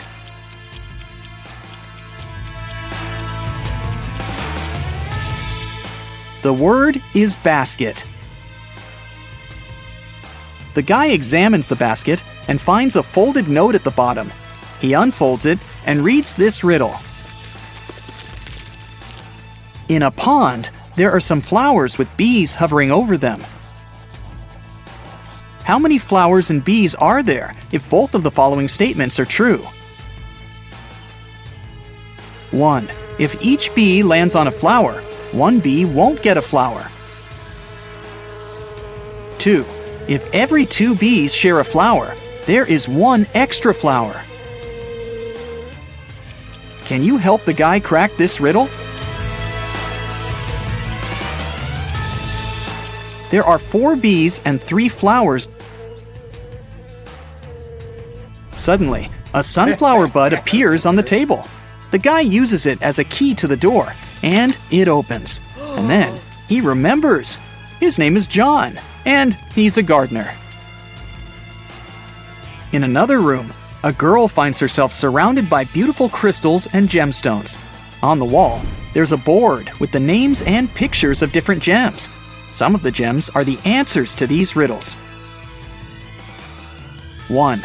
Did you know that the queens and the kings of all times really enjoyed that pretty purple color of mine?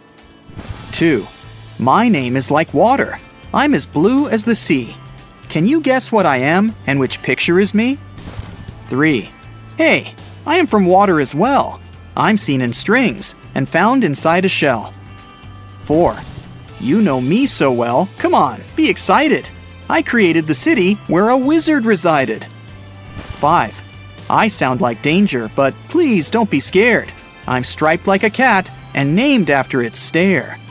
Can you match the riddles and the gems?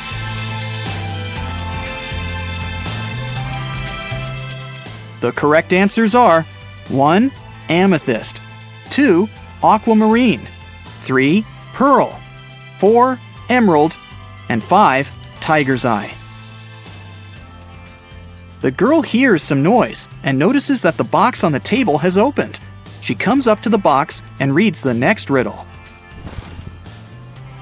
The queen went to the king to complain about her lady-in-waiting. In the morning, the queen put her amethyst necklace in a jewelry box to protect it from sunlight. No wonder, this stone tends to fade in the sun. She spent the day in the library reading books. At one point, she looked out of the window and noticed her lady-in-waiting. She was sitting in the garden, wearing the queen's necklace. The lady-in-waiting began crying and said this was not true. She would never steal from the queen. The king opened the jewelry box and found out that the necklace was still inside. Who is lying?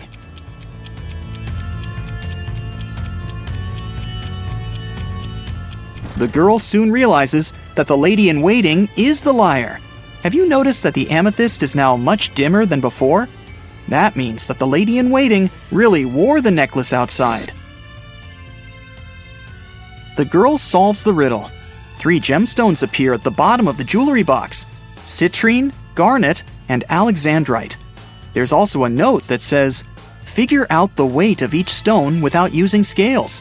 This riddle will help you." Can you figure out the weight of each stone? The citrine weighs 10 ounces, the garnet weighs 4 ounces, and the alexandrite weighs 2 ounces. Suddenly, the girl remembers. Her name is Melissa. She is a jeweler and collects crystals.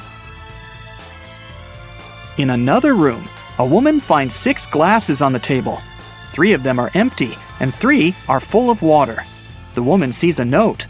Move only 1 glass to make a row of alternately full and empty glasses. How can she do it?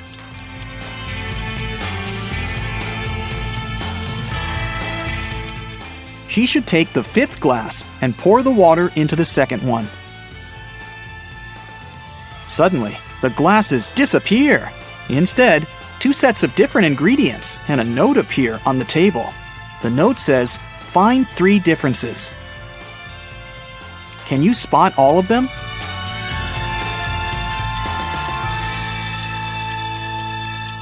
These are the differences.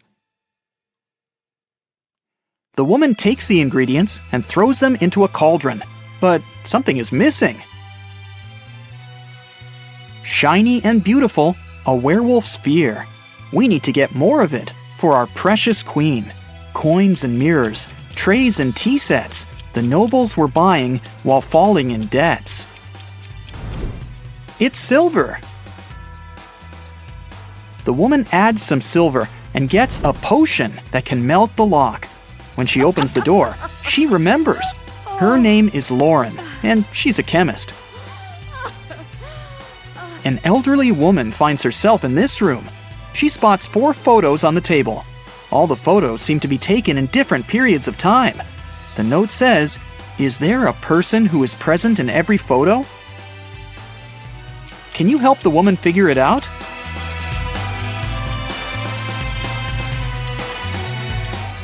Here she is. Despite the signs of aging, you can see that this is the same woman. Look, she has this mole above her lip. A mirror appears in front of the elderly woman. Wait, is that her? The woman from the photos? The mirror shows her with a guy in a suit. He looks confused. There's a maid on the left and a bride on the right. "Don't listen to her. I'm your wife," says the bride. "You're lying. I'm his wife," the maid cries. Can you guess who is lying?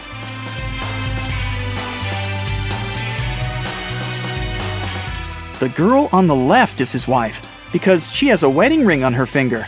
Wait, she also has the same mole above her lip. Is this our elderly woman when she was young? The letters appear in the mirror. IVTCBOE. What does that mean? I'll give you a hint. Try to think outside the box. It's husband. Each letter in this word is replaced by the next letter in the alphabet. And suddenly, the woman remembers. Her name is Brienne. She's a witch, and this is her castle. Brienne opens the door. Everyone else has already gathered outside. "I'm your mother," she says. "We know," Thomas replies. "Another witch tried to steal our father. She erased our memories and put a spell on him. I deciphered the recipe for the potion that can help him remember, but I'll need your help." There is a large cauldron in the hall. Everyone uses their knowledge to prepare the potion. Now Brienne must cast a spell. Solve the puzzle to find out the magic word.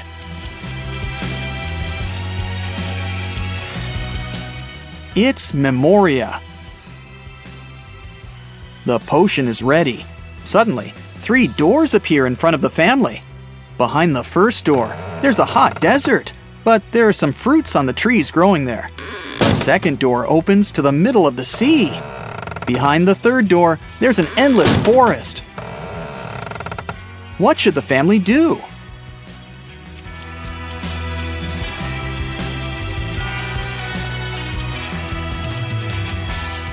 They should use the trees to make a raft and pick up the fruits so that they don't starve. Now they can cross the sea. Meanwhile, Brienne uses a spell to chain the witch. Solve another puzzle to learn the spell she uses. It's Sigillum. Now the witch won't bother them anymore. The family leaves the castle and lives happily ever after. In a parallel universe, it's only allowed to have fun and eat candies. No one ever reads or studies. Mrs. Relham came back home after a long day at the club. Her 3 daughters had been staying at home. The woman asked them what they had been doing. Hannah said she'd gone shopping for a new board game and then spent the day playing it with her friends. Elle said that she had been partying with her classmates in the pool. Ava said that she had been binge-watching TV shows all day and eating ice cream. Mrs. Relham could tell that one of her daughters lied. Who was it?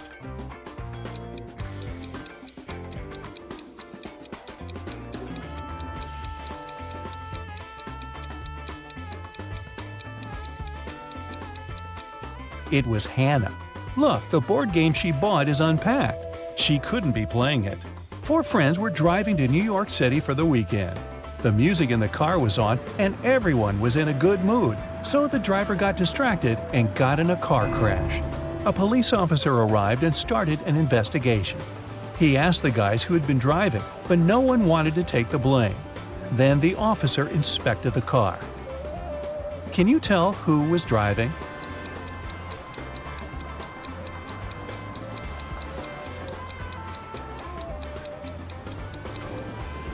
Look, there's a purse hanging on the driver's seat. It must belong to a girl. There's just one girl in the group, so she's likely to be the driver. Mrs. Miller came back home after work and asked what her daughters had been doing all day. They were all grounded and weren't allowed to leave the house or watch TV. Kaylee said that she had been doing housework and had just finished cooking pizza for dinner.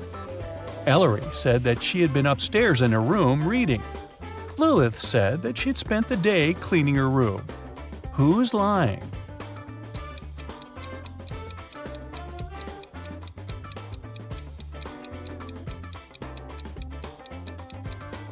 It's Kaylee. She said that she had made this pizza herself. But why is there a pizza box in the garbage? She ordered the pizza and was probably doing something else instead. It was a cold fall day. Mr. Jones was at home drinking tea and reading his newspaper. He also peeked out of the window from time to time. There, 4 teens, Mark, Davin, Bexley, and Penny, were having a picnic. Suddenly, a ball broke the window of his living room. The teens started to pack their things. They didn't want to confess who had done this. In the evening, Mr. Jones got a note, but inside there was just a question mark. Do you know who broke the window?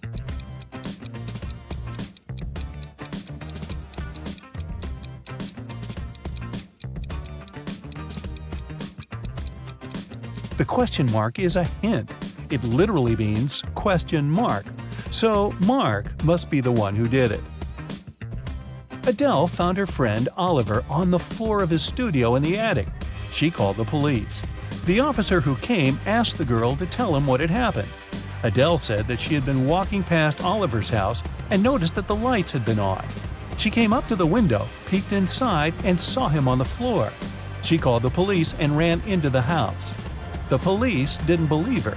Do you?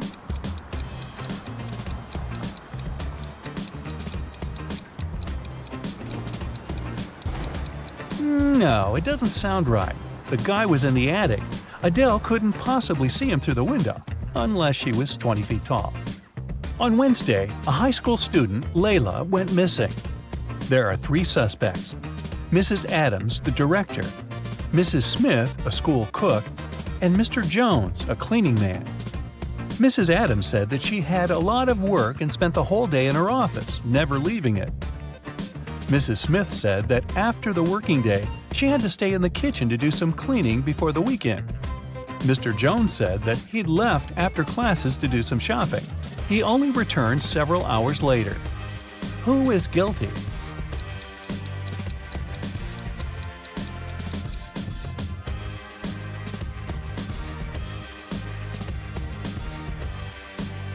There's something suspicious about Mrs. Smith, the cook. It's Wednesday, so what weekend cleaning is she talking about? Alan was traveling from Madrid to Amsterdam, but when his train arrived at the station, he wasn't there. His friend reported his disappearance. The police found some traces just a couple of 100 miles away from Madrid. First, they saw Alan's footsteps, and a bit further away from there, his suitcase was found. Then they interrogated the man who was the last to see Alan. He said that Alan hadn't had a train ticket, so when he saw the conductor coming, he threw his suitcase and then jumped from the train himself. Do you believe this man?